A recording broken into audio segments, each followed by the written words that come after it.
Hello, and welcome back to the AL Central Rundown. I'm Eric, and with me today is. I'm Lee. I'm Sam. I'm Dan. I'm Oren. And it's now past the 1 month point. Starting to figure out what this division is. Kind of. We're about to go over the standings. The run differential is real wonky for a month in. But unfortunately, well, water is wet, the sky is blue, and another promising Twins prospect is on the IL for an extended period of time. So Luke Keeschel came up for about a week and was phenomenal. Like he was phenomenal's probably a bit strong, but considering the Twins offense has been dead, he looked really good. He seemed to be a spark, just seemed someone who was fun to watch.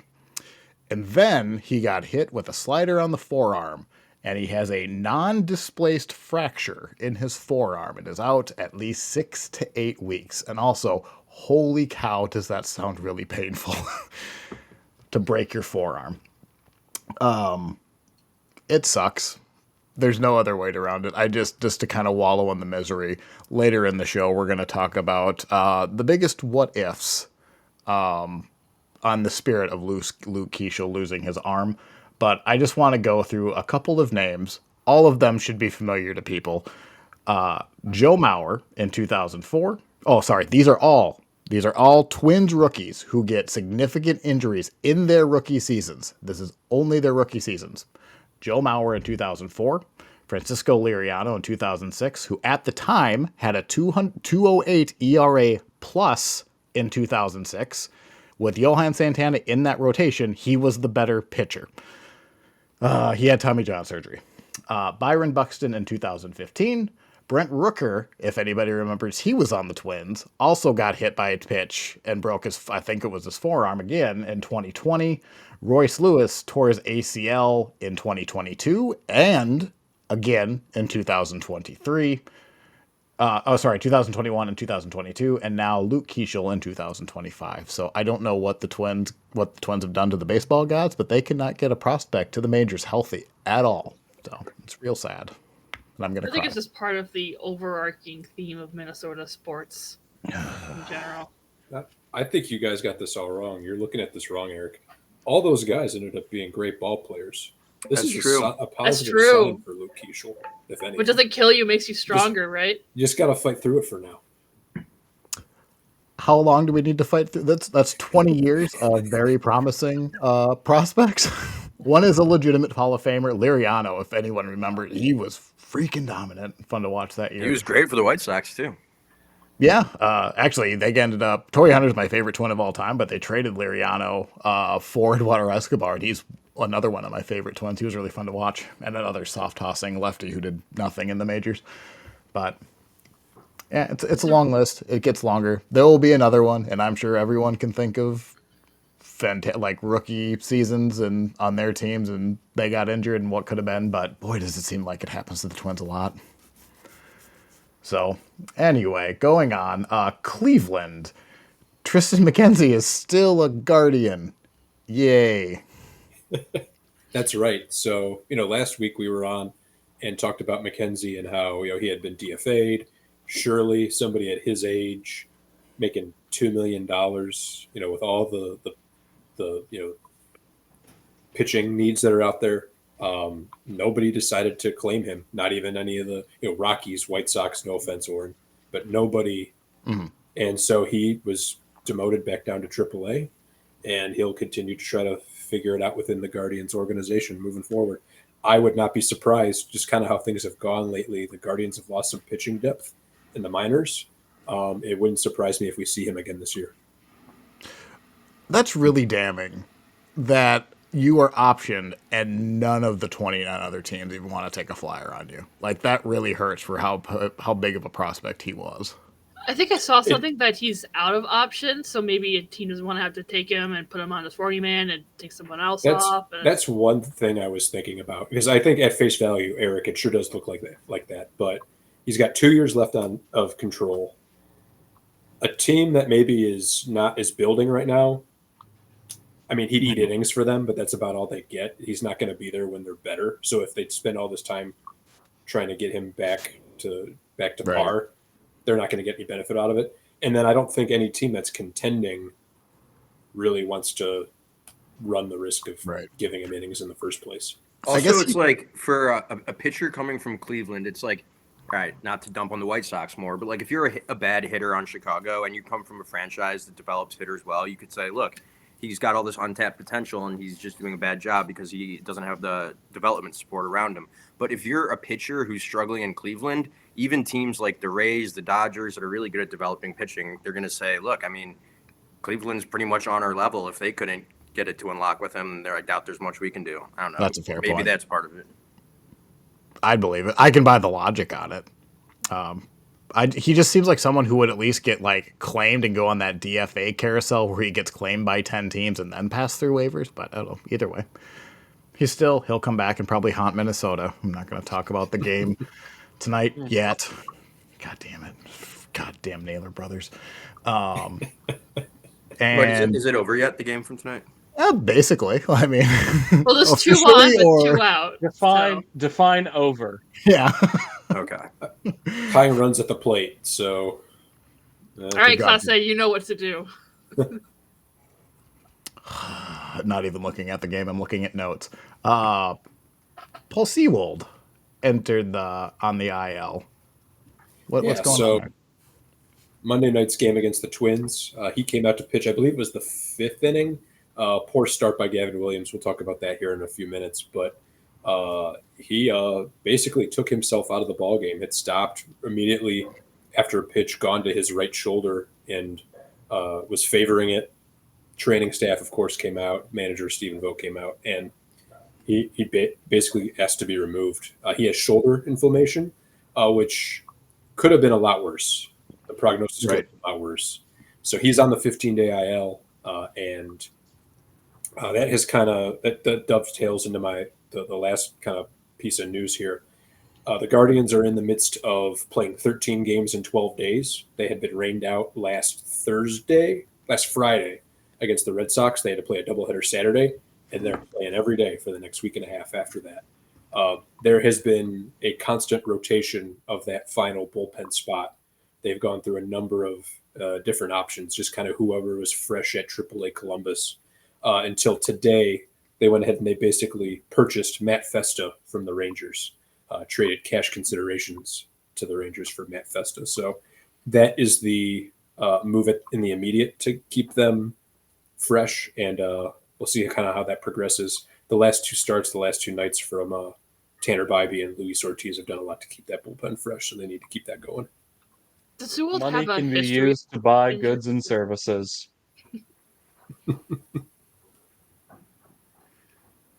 Yeah, does Sewell have a history of like shoulder injury or anything?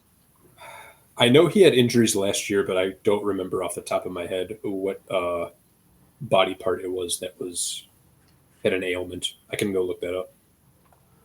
He came up with the Pirates, right? And that's who he was like an all-star first for, and then went to Arizona and Seattle in some order. Is that right? Sounds right. He That sounds about right. the Mets, Seattle, Arizona. Is his Never the Pirates. history. Never the Pirates. Interesting. And then good and bad news. I guess it's more bad news in Kansas City. But yeah, sour a little bit, Sam. What happened to Cole Yeah. Reagans? Cole Reagans, I was at the game on Wednesday at the doubleheader. He pitched 3 innings, gave up 4 runs over 3 innings. Didn't look very good. Came out of the game, and they reported that he had come out with groin tightness, which is a very attractive injury, as we can all imagine. But he has dealt with some lower body stuff a couple times. He's come out of the game a couple times with the Royals because of some lower body tightness, and he was diagnosed with a very mild strain. So he looks like he's going to avoid the injured list, which is good. But I think he seems to be someone who knows his body pretty well and knows when it's time to raise the white flag when he's out there on the mound. So good that he's not going to miss extended time. But he got skipped in the rotation today and got called up to make his MLB debut is St. Joseph native Noah Cameron, who's pitching as we speak and has not given up a hit through the first 6 innings. Hey. So watch this space. The Royals have not pitched a game. I'm not going to say it. I'm not going to say the words, but they have not pitched a game in which the other team failed to get a hit in quite a while. So that would be quite the accomplishment. And I know that's happened before that someone has had a similar achievement in their first career start. Um, I but want to say it so. Noah Cameron repping St. Joe and pitching quite well tonight for the Royals. I don't see the significance of the way you described it. There's got to be like a term, Yeah, a something phrase. Yeah, like that's Yeah, it feels like memorable. this should be a thing. Well, are you trying to tell us something? You know what? I think it's called a touchdown. No, that can't be it. I just like if no, it's no, no, something, no. That might not be right. there's a But Maybe- lack anyway. of something going on in that game, and if only there was Mhm. like just like two easy words that Yeah. It'll come It's to us. something. Yeah. It's just not hitting me right now. Yeah. So, but anyway, yeah, that's the news for the Royals. So good news. Good news that Reagan's is going to avoid the injured list, and we'll see.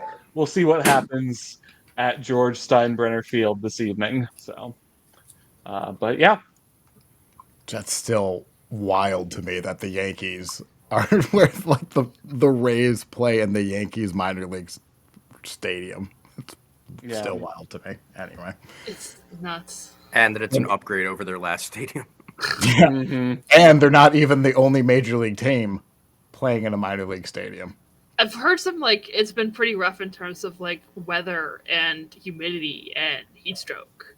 There's a reason Tropicana had a roof. Yeah, I mean, Yeah. that's the same reason that the Rangers got a new ballpark after getting a new one like 30 years Yeah. ago. It's because like they literally were. It was a health hazard to have people out there in August. Yeah, that roof may be ugly as hell, but it was functional. You And it's don't like only the April, barbecue? guys. What Yeah. is? It's only April.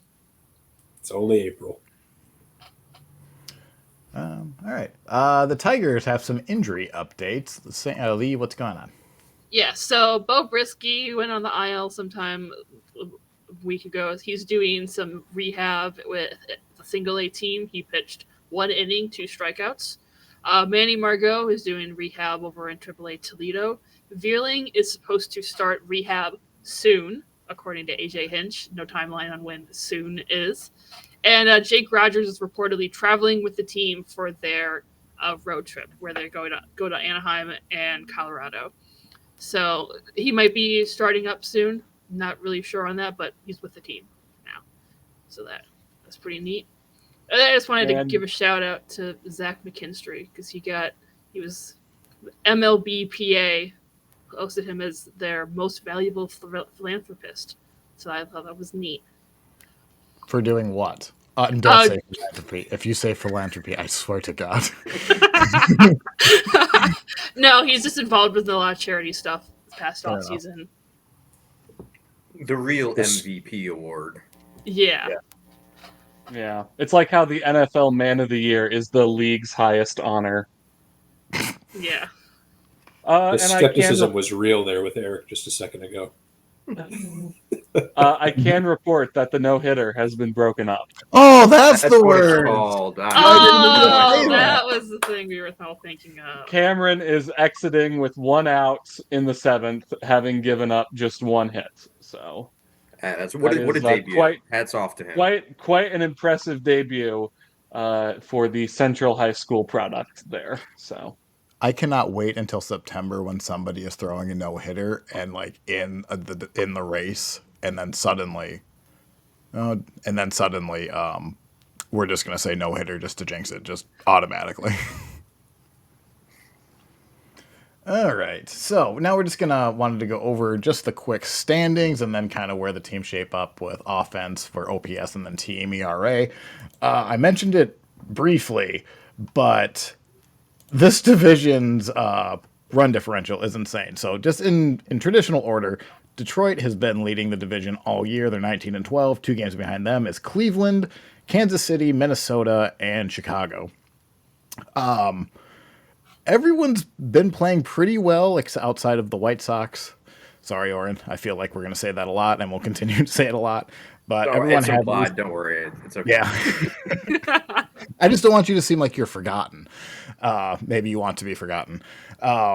Everyone has a winning record in the last 10, but the run differential is ridiculous. The Tigers, plus 40, leading the division. That makes sense. Cleveland had 2 horrendous games back-to-back and have a negative 27 run differential, have a 16-13 record. KC is an even 500 at negative 14. The Twins, who are second worst in the division, 4 games under 500, have a positive run differential at plus 7.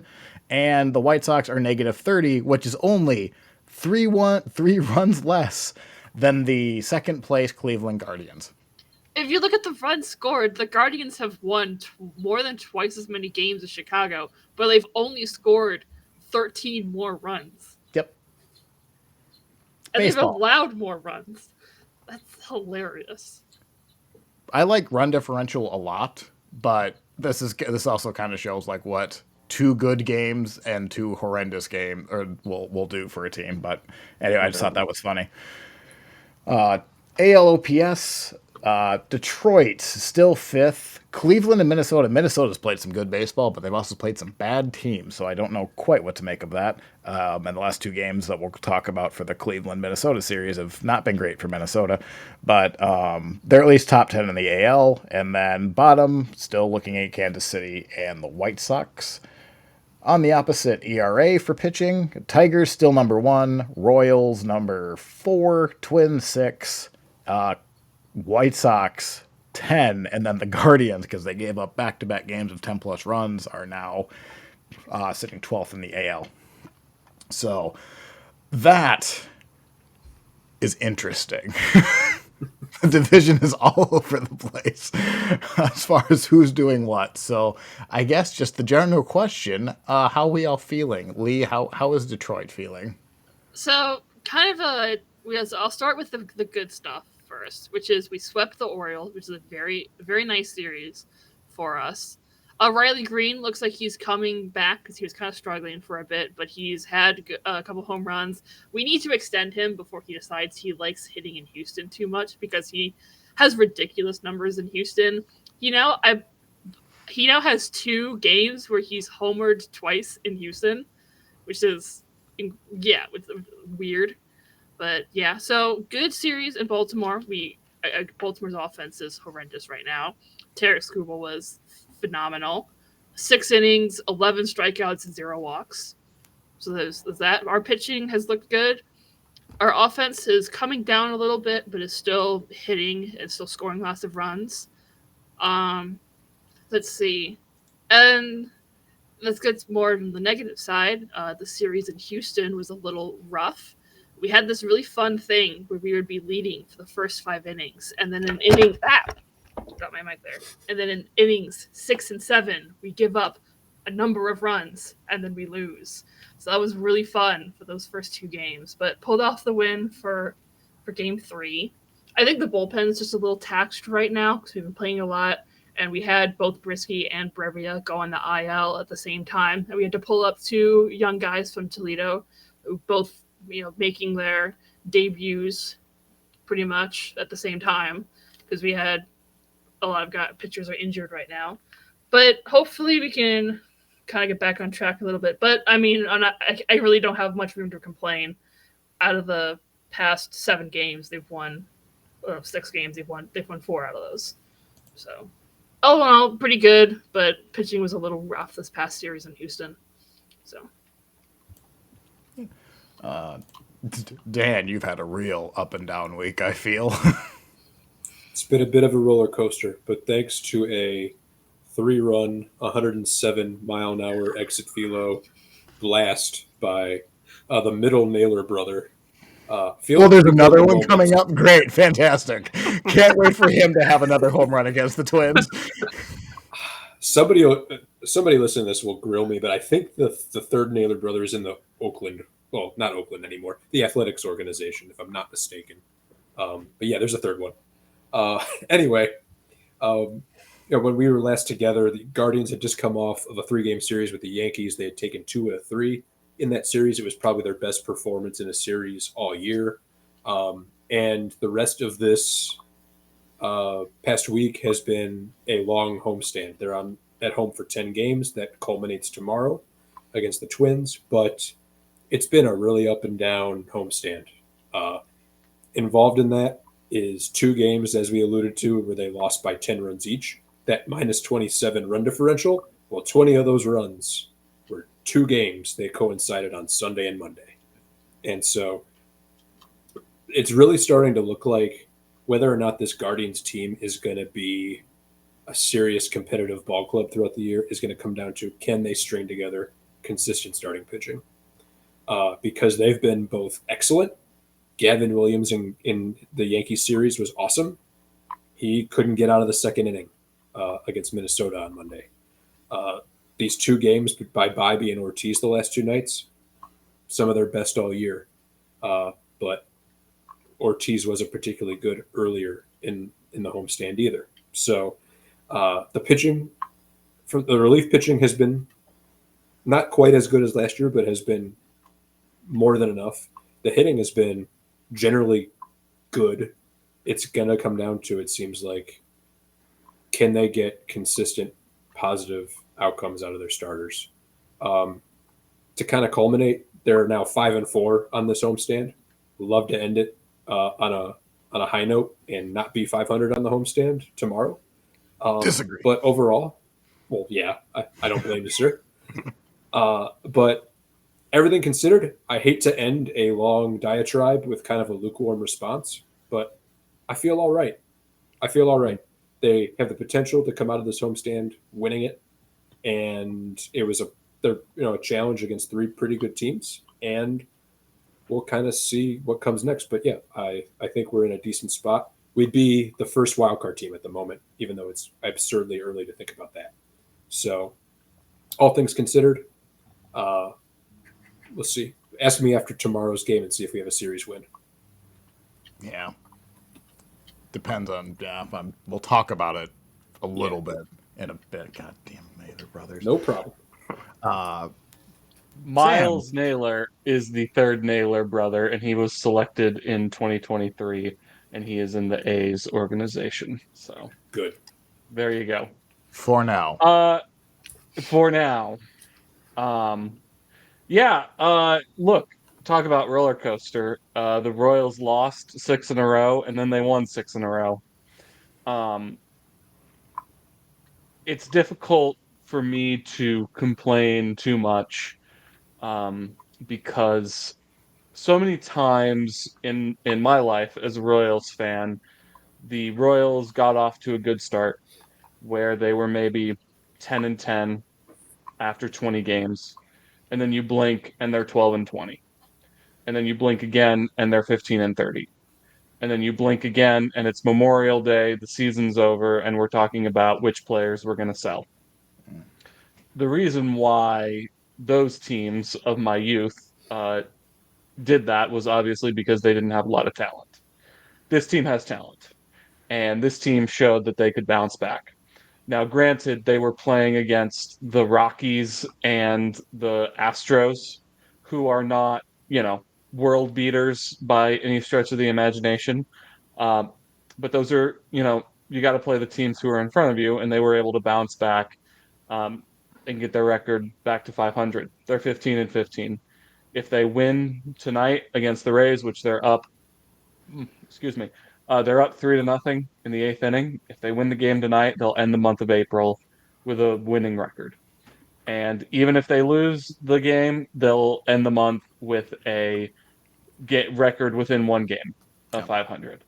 And seeing as how the month of April included a 6-game losing streak and a road trip where you went 2-8, I'll take that, right? Right. You fought back and you won some games and showed that you have talent and that you can compete.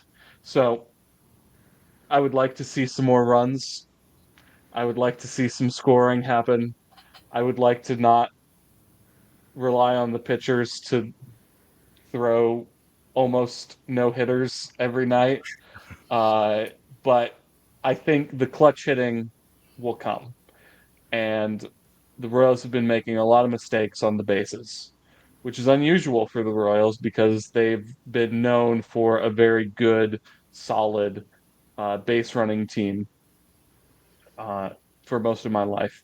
So I think they're making a lot of mistakes, and I think the clutch chromosome needs to come to town and imbue itself in some of the players. But I think the biggest thing with the American League, there's two legit good teams in the American League, and that's the Tigers and the Yankees. Mhm. And then there's a bunch of teams sandwiched in the middle. And I think the Royals are one of those teams. And the question's going to be, can they go on a surge and, win some games and put themselves into contention? Because I think there are not going to be there's no guarantee there's going to be multiple wild cards coming out of this division. There's no guarantee that there's even going to be a wild card coming out of this division. So Right. good job bouncing back, but they need to continue this momentum that they have.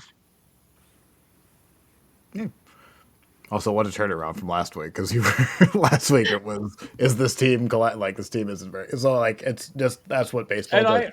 It goes I roller coaster. still, like I said last week, I think expectations were probably too high coming Yeah. into the season, and I still feel that way. I think that if the players that they have, continue to increase their production, they will hit those expectations. But where it stands right now, when you're second to last in OPS and when you're last in runs, that's Yeah. not going to do it. That's So rough. let's see. It's It's we'll see. But at least Bobby Witt Jr.'s got a 21 game hitting streak, so that's something. But no, I would say I'm feeling okay.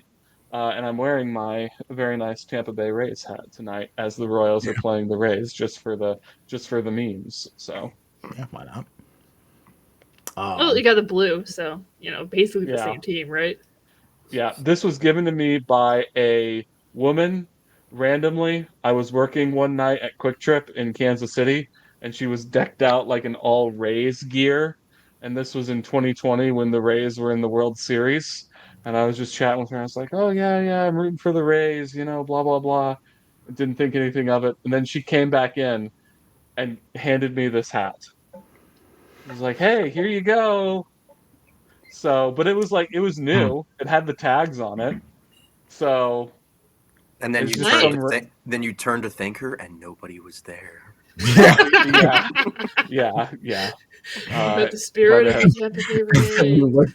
You looked in the hat and there was a kilo of cocaine in it. yeah, yeah. With a message and a key. Mhm, Solve this mhm, riddle. yeah. No, But no, I was wondering if it was 2020. Did you have to let the hat sit for like 6 days before you decided to put it Yeah. on your head?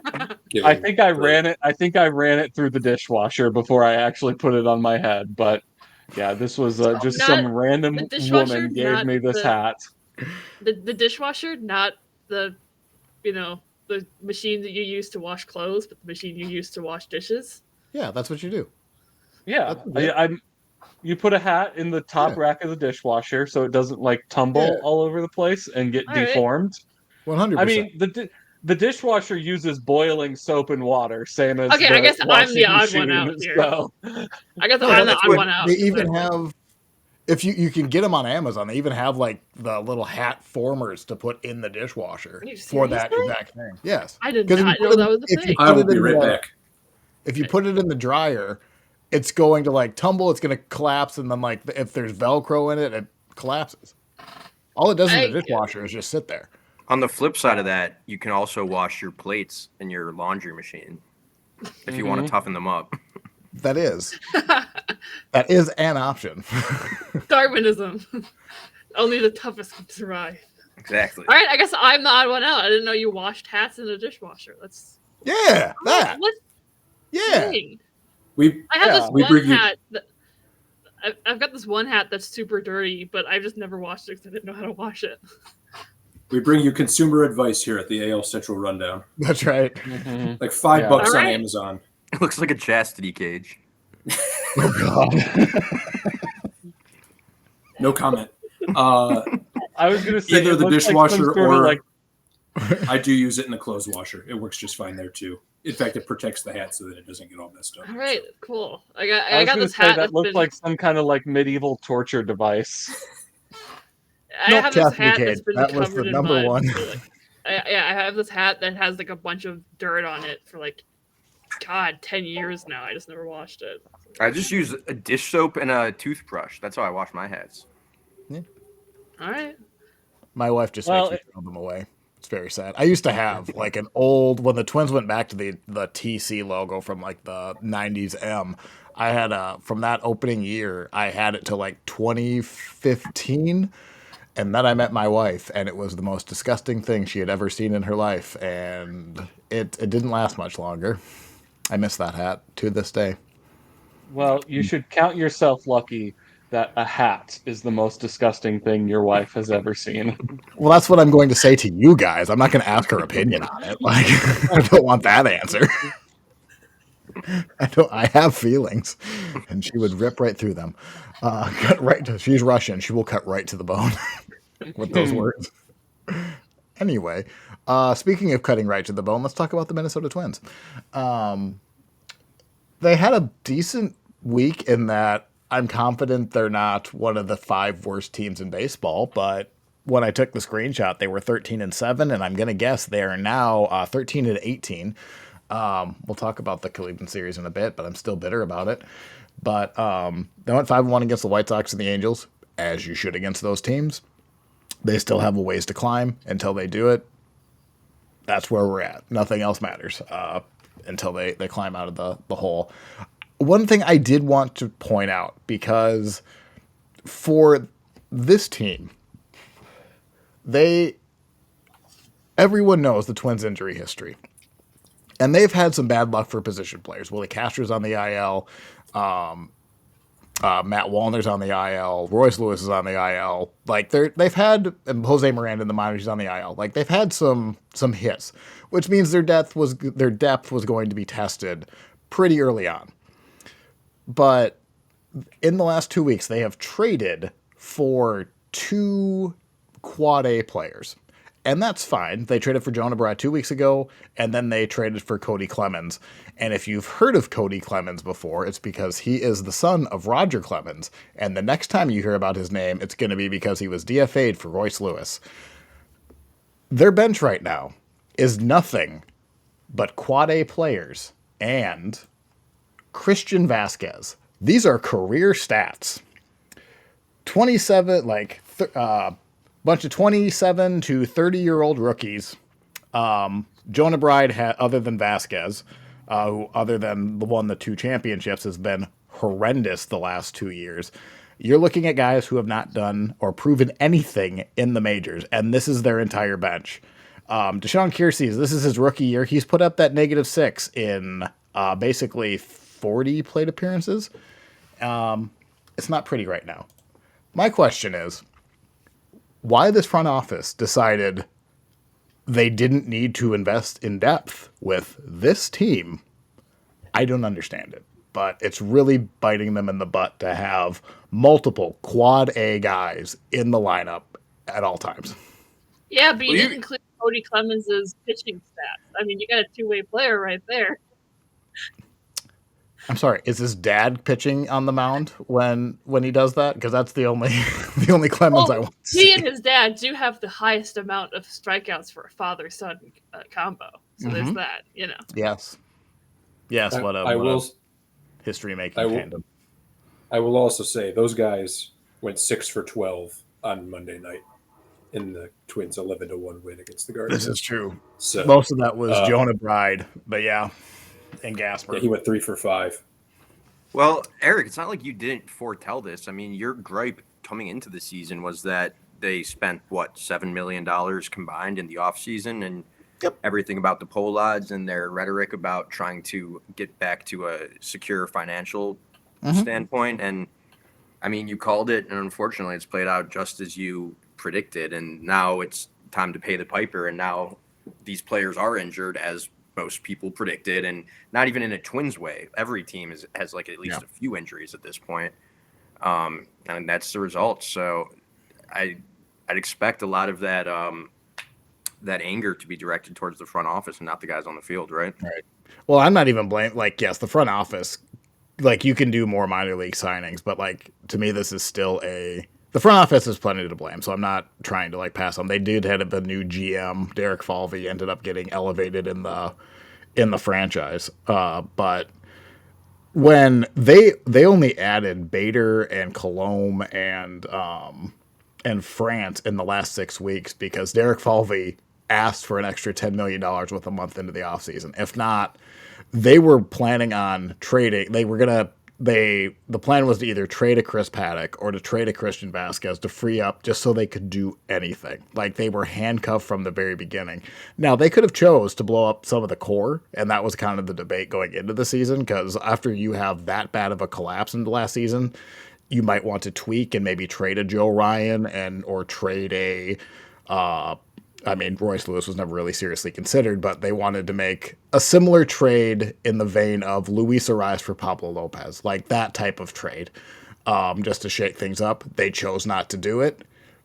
They stuck with the same core players, and they have a 13 and 18 record right now. You get what you get. We're getting closer to that 40 game mark.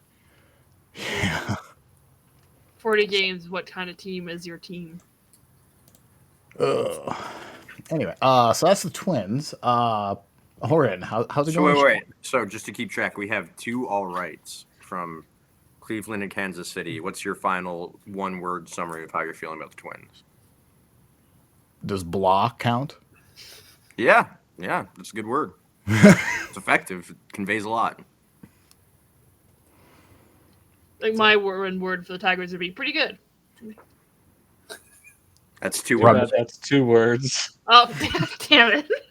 All right, I'll just say good then. How about that? Things are good. Just make your own rules, Lee. That's fine. It's your world. We just live in it. Exactly. As far as the White Sox go, it's pretty much what everyone expected. It's kind of like that meme where it's like, I expected nothing and I'm still disappointed. As far as the major league team goes, I mean, this was kind of what everyone knew was going to happen. The minor league team or the minor league teams, I should say, are a bit more exciting, particularly Tim Elko. He's a first baseman. He's leading all of the minor leagues in home runs, slugging percentage. It's early enough where he's kind of leading in like most of the offensive categories. And he's being, blocked theoretically by Andrew Vaughn, but, Andrew Vaughn is basically definitely a bust at this point. And while it's not clear who would currently do better at the major leagues, myself and a large contingent of Sox fans would like to see him called up. We feel like there's not much else he has to prove at the minor league level, and that the guys that we're watching night in and night out at the major league level are not worth a prospect being blocked for. Then it gets into the debate about, you don't want to rush up prospects and ruin them. You don't want to wait too long and, keep them from developing at a major league level. I think people put a lot of stock into rushing up prospects, and it's definitely not something that you want to do. But I think it is a little more random than people give it credit for. You'll have guys that play little to no minor league games and turn out as fine or even superstar major league players. And then you have other guys who play in the minors for the proper amount of time, and they just bust on their own. So, And just to go off of that point too, and like I'm glad you like, and I understand what I'm gonna say. You're already taking from a small select group, so there's a bit of confirmation bias in it too. But I guarantee you, if who's the first baseman for the White Sox in the minor that you're talking about? I forgot his name. Tim Elko. Tim Alco. I guarantee if he would sign a team friendly extension today, he would be in the majors tomorrow. He is probably already one of their top 26 players in the organization, and they're holding him back. Because, and I'm not saying that's necessarily service time manipulation, as it was a couple years ago, because the CBA it didn't fix it, but it helped it. But I do agree. Like, there's no reason. Like, I understand prospects develop at different rates, but given the chance, if it wasn't for the financial ramifications, he'd be in the majors. Yeah, and the one legit argument people could make against bringing guys like him up is because of service time. But we don't have the luxury of trying to do that mental math right now and think about where we're going to be at 2-3 years from now, and then how many years he'll have left. We don't have that luxury. The fact of the matter is, like you said, especially from a hitting standpoint, we don't have 5 hitters better than him. Yeah. And we have a lineup of 9 people that we need every night. So, you'd think that logic would dictate you'd want him in the lineup, but the powers that be don't think so. And I don't know what the reasoning is for them. I know Chris Getz, it's kind of his first opportunity to graduate a homegrown prospect as a GM, and I get the sense that he doesn't want to screw it up and rush it.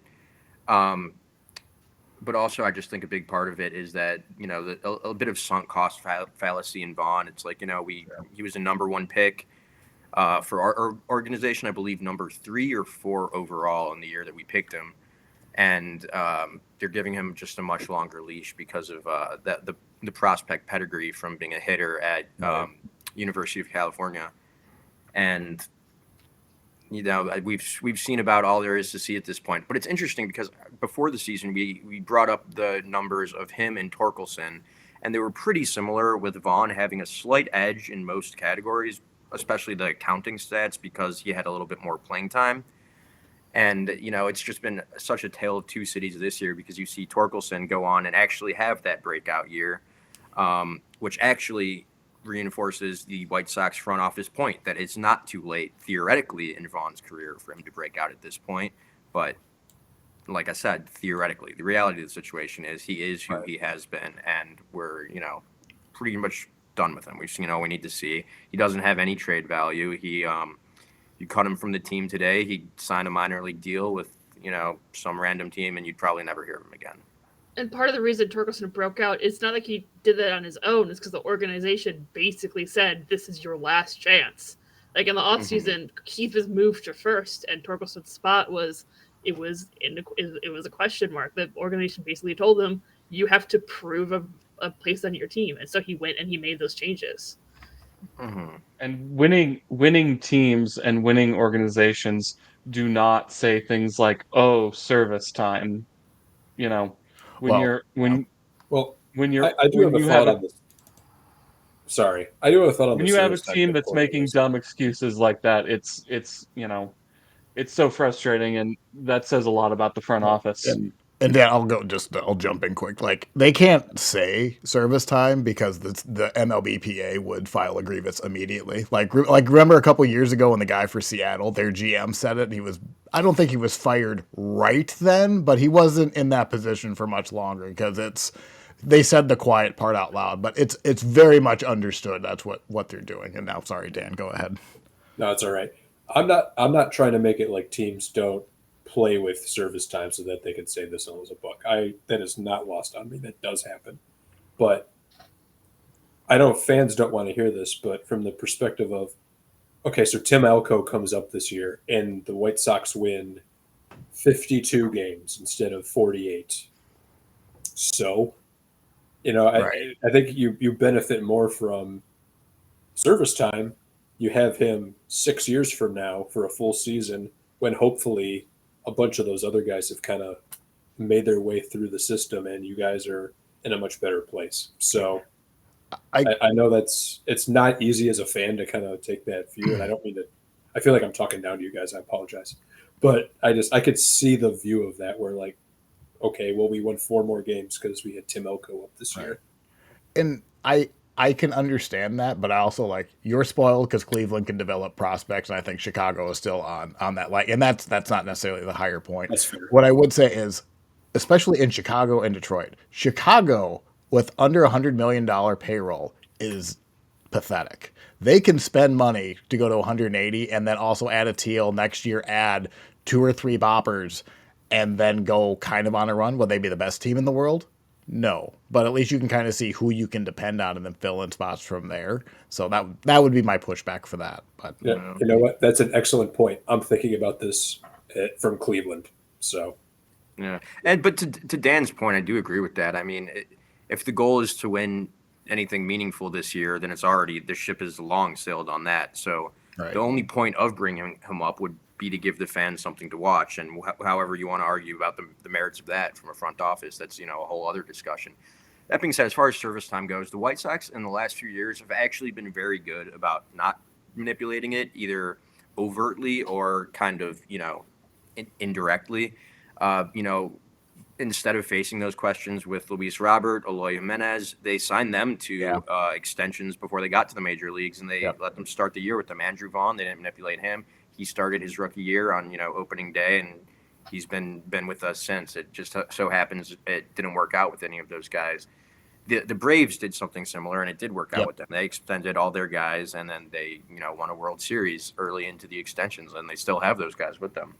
So there were moves that I liked at the time, and I was actually at the time very appreciative to have a front office where I didn't have to look. As a Sox fan, you have to defend your team through a lot of stupid BS a lot of the time, but at least I didn't have to defend them about service time stuff. So right. I don't know if that is the reason they haven't. It's not like he's tiptoed around saying that, because also I'm not sure at what point of the season that would become a non-issue anymore. At least a few years ago, you only needed to wait like 2 weeks into April, which made it even more overt. Like, for example, in 2015, I believe, when the Cubs said that Chris Bryant was working on his defense, and everyone was like, come on, dude, he's like the best player in the organization. And you're going to say on April 1st, he's not ready, but on April 15th, he will suddenly be a major leaguer. Like, that was, not saying the quiet part out loud, but that was just like, give me a break. Everyone knew. Yeah. And not that the new CBA was a success by any stretch of in my opinion, but they did kind of the rookie of the year. I think if you're top 3 rookie of the year, you just get the full year of service time anyway. So there's if you think you have a highly touted prospect, you may as well play them on opening day because they might get top 3 rookie of the year and lose the service time anyway. So yeah, that was a big topic of conversation in the Tigers this offseason with Jackson Joe, because he's kind of considered to be a favorite for rookie of the year. So there's a lot of, maybe they won't start him and then he won't have the service time, but he could get rookie of the year, so he would get that year anyway. It was Wait, that's crazy. I did not know that was a thing. So if you finish top 3 rookie of the year, it doesn't count towards service time. Yes.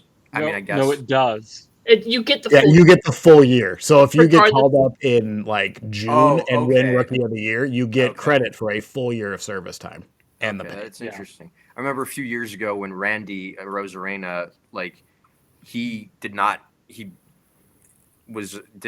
qualify for. He didn't have enough at bats for it to be his rookie season, but he was the World Series and pretty much the whole playoffs MVP for the Rays. And then the next year he's back to being a candidate for rookie of the year again. It's just weird how that works out and kind of funny. I think he fell just short of qualifying for his rookie season that year. Mm-hmm. Yeah. Well, also that was the COVID season, so. Right. Mm-hmm. Anyway, all of this is to say, if we're going one-word summaries of the team about the White Sox, I would say numb. Yeah. Not a bad word. I was about to say I was going to try to do a Linkin Park reference, but I'm not that smart or funny. So, moving on. We played. We talked about a little bit last week, but the Twins did play the White Sox. We'll touch on it a bit or tell me if I'm wrong here. This seemed like a very blah series. The Twins won the series 2-1. There was like nothing other than the first game. The White Sox had an opportunity to win in the ninth. I think they loaded up the bases. Benintendi hit the ball 106 off the bat. They were down 2. A bases clearing triple at least, but Buxton caught it for a walk-off defensive catch, which was kind of fun. The other 2 games were not memorable at all. No, it was looked like a series of 2 non-playoff teams playing each other. You ain't kidding. Yeah, it was just a nothing series. I'm glad the Twins won it, but there was no like takeaway from it. So unless you have, and then I guess the only other note, they didn't even finish the last game of the series because they got rained out after the 7th inning. So Huge advantage to the White Sox. I mean, yeah, I was kind of mad because I wanted that bullpen. I was thinking of that when I everyone made does. that slide. I was like, oh, they only went to 7. I guess the White Sox bullpen didn't get a chance to blow it. Well, Yeah. like, not for nothing. It's not, if you look at the game, the expected batting average for both teams, God, the Twins and their 169 expected average that game, you're probably not expecting to come back. But again, if you can just look at the White Sox bullpen, you have a chance. It feels like I have probably overconfidence playing them past the 5th inning. How many times have the White Sox been walked off now? I mean, Well, yeah. I mean, or just lost a game in the 6th inning because nobody can throw a strike, or Last year, I forgot what the exact stat was, but when they were losing after the 7th, they were like 0-81. I think I saw that, yeah. Except for, I think they got 1 win. I think they did get 1 against It the was Angels something like series. that, but it was like one of those "how could that be true" stats. And I mean, it is true that when you're constructing a contending team, their bullpen is generally what you address finally as the last piece, because those guys are so volatile that it's harder to predict. You don't start planning a bullpen 5 years in ahead like you do a lineup or a starting rotation. So it's not surprising to anyone that a team that's not competitive isn't really focusing on their bullpen before they're focusing on other areas. And generally, there's like 25 teams in the major leagues that think that they have a bullpen, where statistically only 15 of them actually do. But it's one of those things where every team feels like their bullpen sucks, unless you're like the Indians or the Brewers, or a team that actually has like a solid bullpen. well, And like, just look at the playoffs last season. There were like a ridiculous amount of lead changes in the 7th inning or later. It seemed like every closer was giving up home runs or big hits in like the 8th or 9th inning. So like, bullpens are a mixed bag. Closers are a mixed bag. You're not a closer could be phenomenal one year and then garbage the next. It's And I mean, Fernando Rodney. He's played on how many teams in the AL Central? 3 or 4 of them, and we all probably have a different perspective of him as a player because he's a different guy every single, not just year to year, night to night. You know, It's like you never know what you're getting with some of these guys. I like that the bow I and think, arrow celebration. Yeah, that's iconic, and one of my bowling teammates uses it after he gets a strike, so his effects have been felt. I like the one thing I saw. I don't know where, but like, there's only been one good closer in baseball history, and that's Mariano Rivera. Like this is. I mean, it's an exaggeration, but like, Right. I mean, closers are back and are I mean- going to be seesawy. This isn't necessarily a hot take. I will only believe that in the sense that I think Mariano Rivera should be the only Hall of Fame reliever, because I think relievers are vastly overrepresented in the Hall of Fame, but that's a different discussion for a different day. But whatever. That is a hot take, but it is. I'm not saying it's a wrong one. It's an interesting one. Yeah, I think it's an exaggeration to prove a point about relievers. I mean, even like I'm not trying to crap on Billy Wagner, but like Billy Wagner had, if you discount his innings, had 4 good years as a starter. If you just break down, he had 20-year career.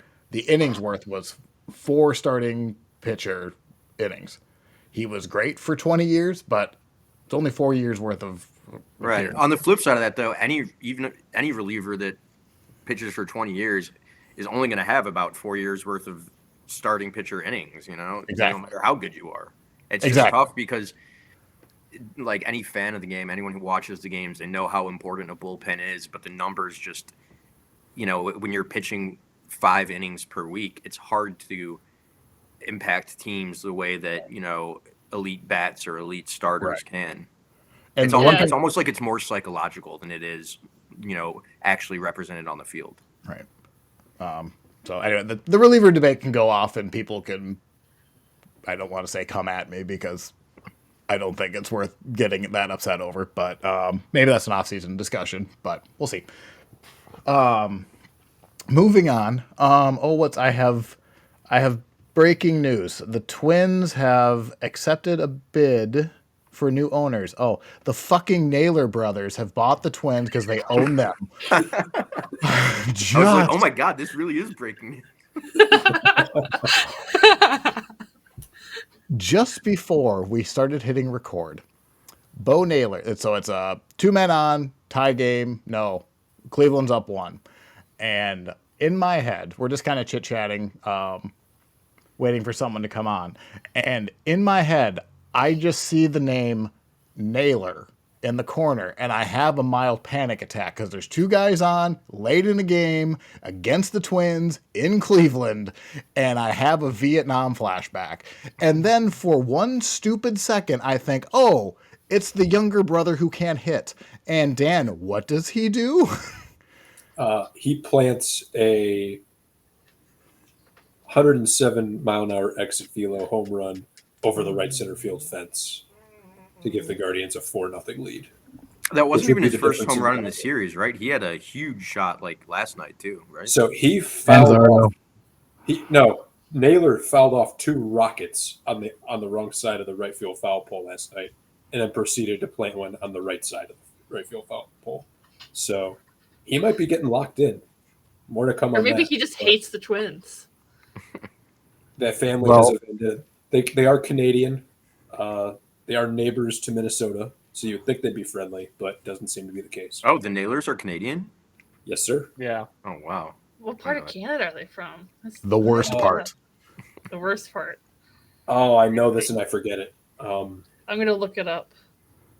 Like Let's see. Nova Scotia Great. or something. Mississauga. Oh, Mississauga. So Thank that's you. actually really close to Minnesota. Yeah. Great. So bully for them.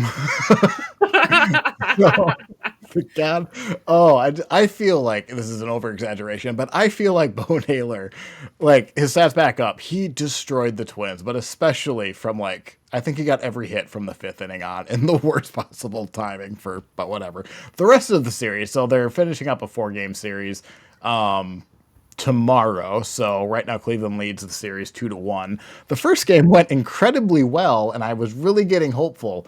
And then the Twins scored 2 runs in the next 2 games. We don't have that game showing up on here, but what got me excited going into this game, and we kind of already talked about at the top, was Cleveland had a doubleheader on Saturday, a blowout loss on Sunday, and then the Twins blew them out on Monday, which means that was a real blown up bullpen. And if the Twins needed to pounce on this opportunity and wear them out, this was a chance to do it. And then the next 2 games they score 2 combined runs, which seems very Twins-like.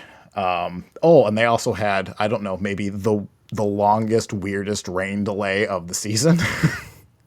They had a very intimidating cloud last night, which delayed the game for 2 hours. I So I saw can speak to so that. many. Yeah, go ahead. I could speak to that a little bit.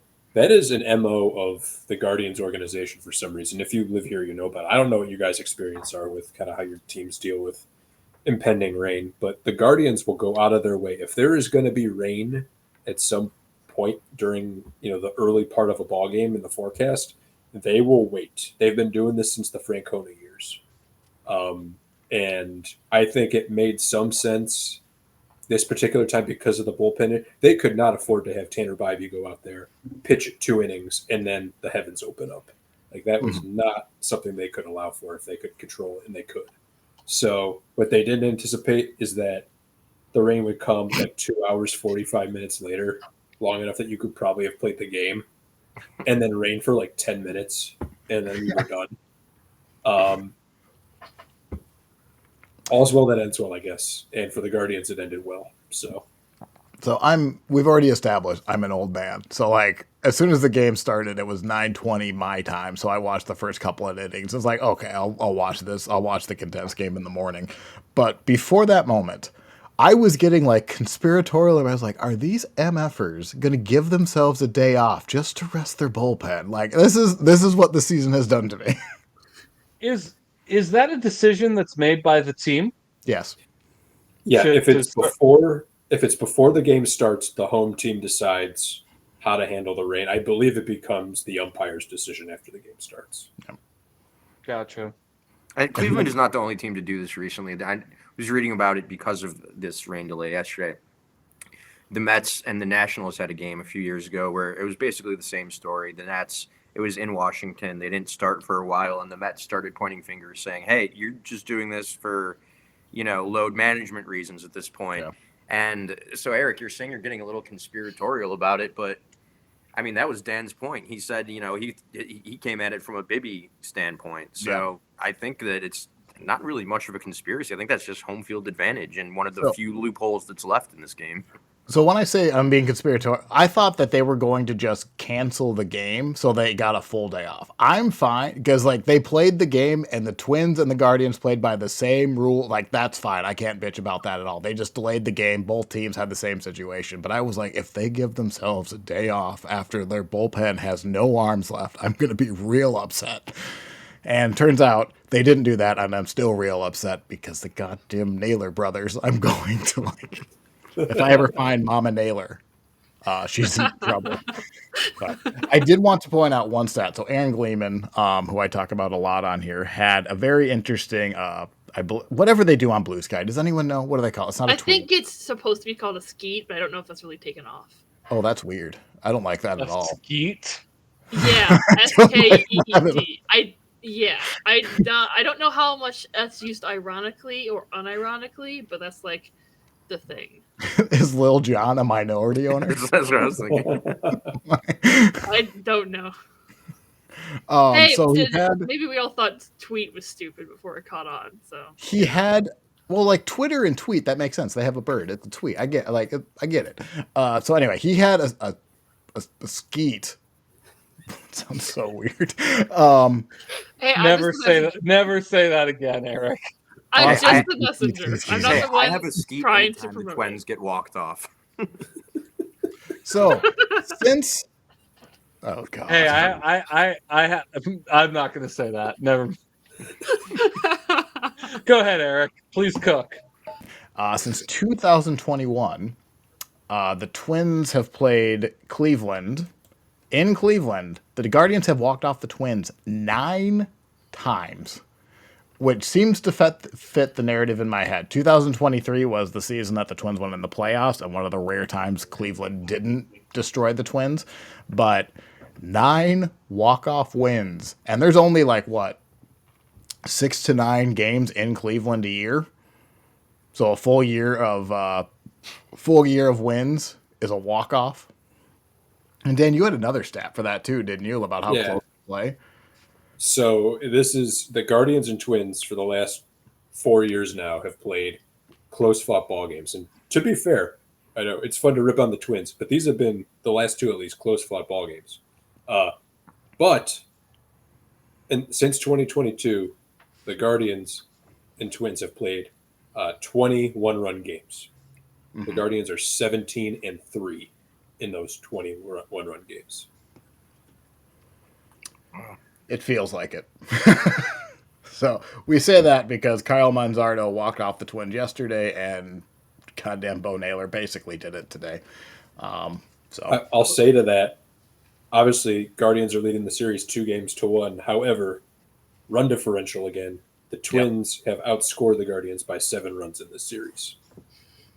Yeah, and like any 4-game series, the most likely outcome is probably a split. So I'm hoping that's tomorrow. And if the Twins split, then whatever. They won the first game, they won the 4th game. That means that they've gone 7-3 in their last 10.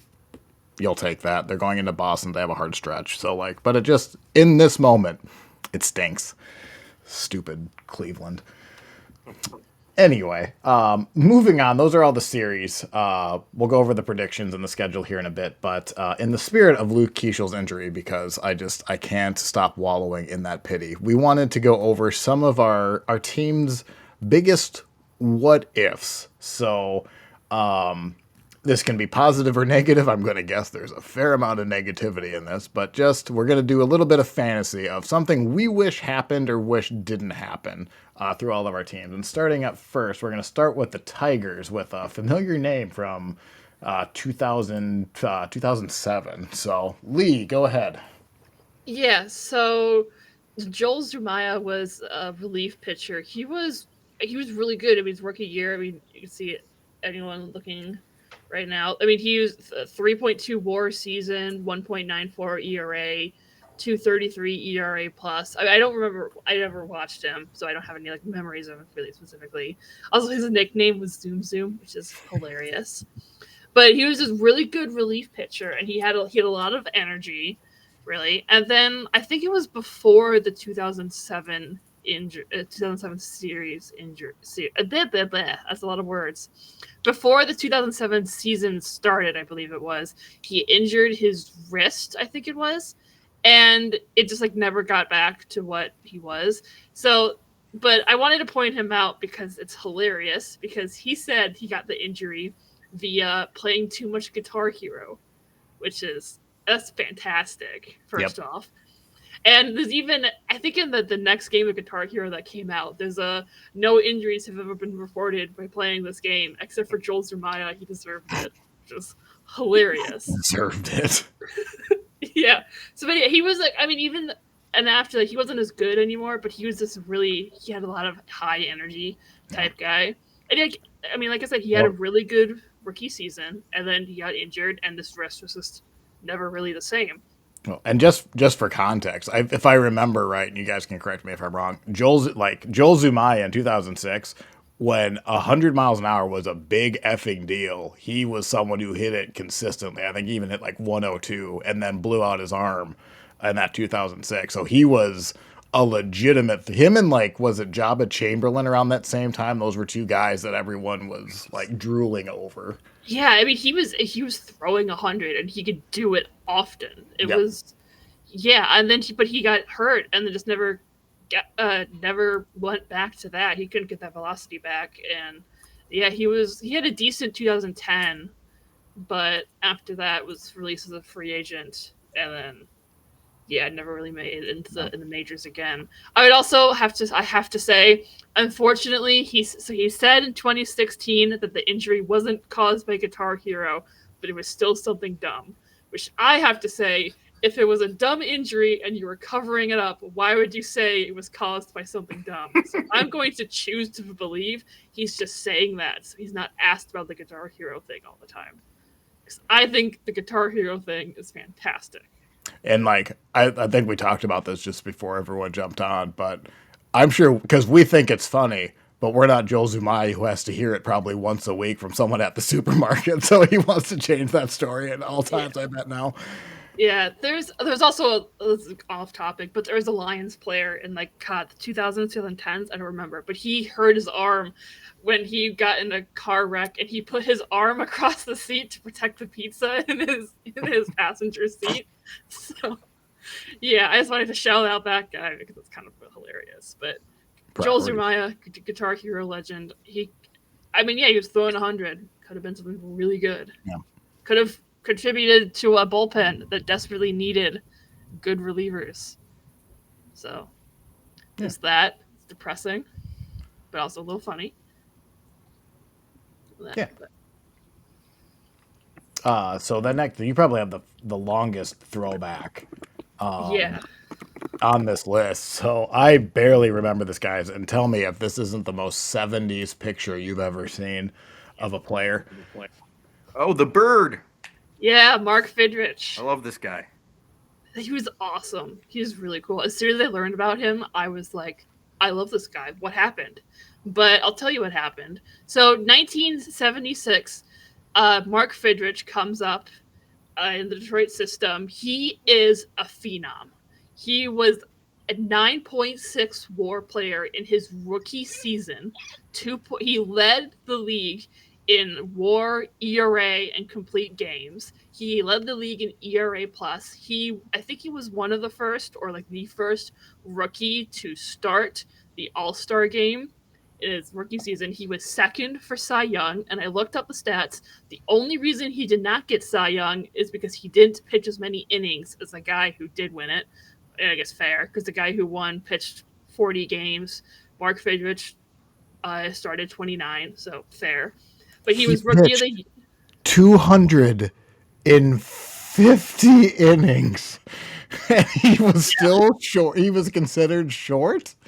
Yeah, he pitched 24 complete games. But the guy who won pitched 40 games. So, and he had like 50 more innings or something. So fine. 315 innings for Jim Palmer. Yeah. Yikes. It was a different era. Seriously, my God. Speaking of different eras, it's so great WAR, great ERA, great FIP. Look at the strikeout per nine. If anyone, they wouldn't be in AA if they had a 3.5K per nine. I mean, even before earlier when we were going through the offensive stats for the American League, there were like 6 teams with an OPS above 700. And it's like, no matter how many times I see what the league batting average is and stuff like that, it just keeps blowing my mind. It's like, it's hard to tell when you're in the middle of it, but we are really in the middle of one of the most lean hitting periods in MLB history. Yeah. But a reason I wanted to talk about him because he was really cool. First off, because he was called the Bird, and he would talk to the baseball while he was pitching. He would like walk around on the mound all the time. When his infielders would make plays to get out, he would go to the infielders and like shake their hands and thank them and stuff. He was just when I say he was a phenom, he was a phenom because he was wildly popular. Like if you compare the games when he started and the games he didn't, he got way more attendance even on away games. I think there was one game, I think in like Kansas City or something, but he was supposed to start, but then he didn't, and fans were outraged because they wanted to see the Bird because he was amazingly popular. But in the This is a dumb joke, but when they asked to see the Bird, did the owner just go on the field and give them the finger? Like Tyler Collins special or whoever it was. Zach, whatever his name was. Yeah, but his career is so sad because he had this phenomenal season in 76, but then in spring training in 77, he hurt his knee going like stepping off the mound or something. And then a week later his shoulder hurt. And they couldn't figure out what it was, and they had him do all these exercises. And he's had a pretty good start to the season. And he made the All-Star game. He had a 2.4 WAR in that season, but it took years to figure out what the problem was because we kind of forget this was almost 50 years ago. Medical technology has increased so much. They just did not have the tech to be able to diagnose he had a torn rotator cuff. And even if they could have, they didn't have the technology to be able to repair it. So it was just really unfortunate career. He was released after his 5 years were up. He re-signed with the Rangers, but never made major league appearances. But he could have been something really special. I mean, he was special for that 1 year. But, I mean, we're talking Hall of Fame projections because you don't have a 9.6 WAR rookie season and not keep producing like that. So, yeah, I thought he was really cool. I'd bring him up. He had a pretty grisly death in 2009. He was found like under his truck by a neighbor. I just looked up because I was wondering what he was up to these days, and it's that. Yeah. But it's true that this baseball reference page is interesting as it is with the 9.6 WAR in the first year.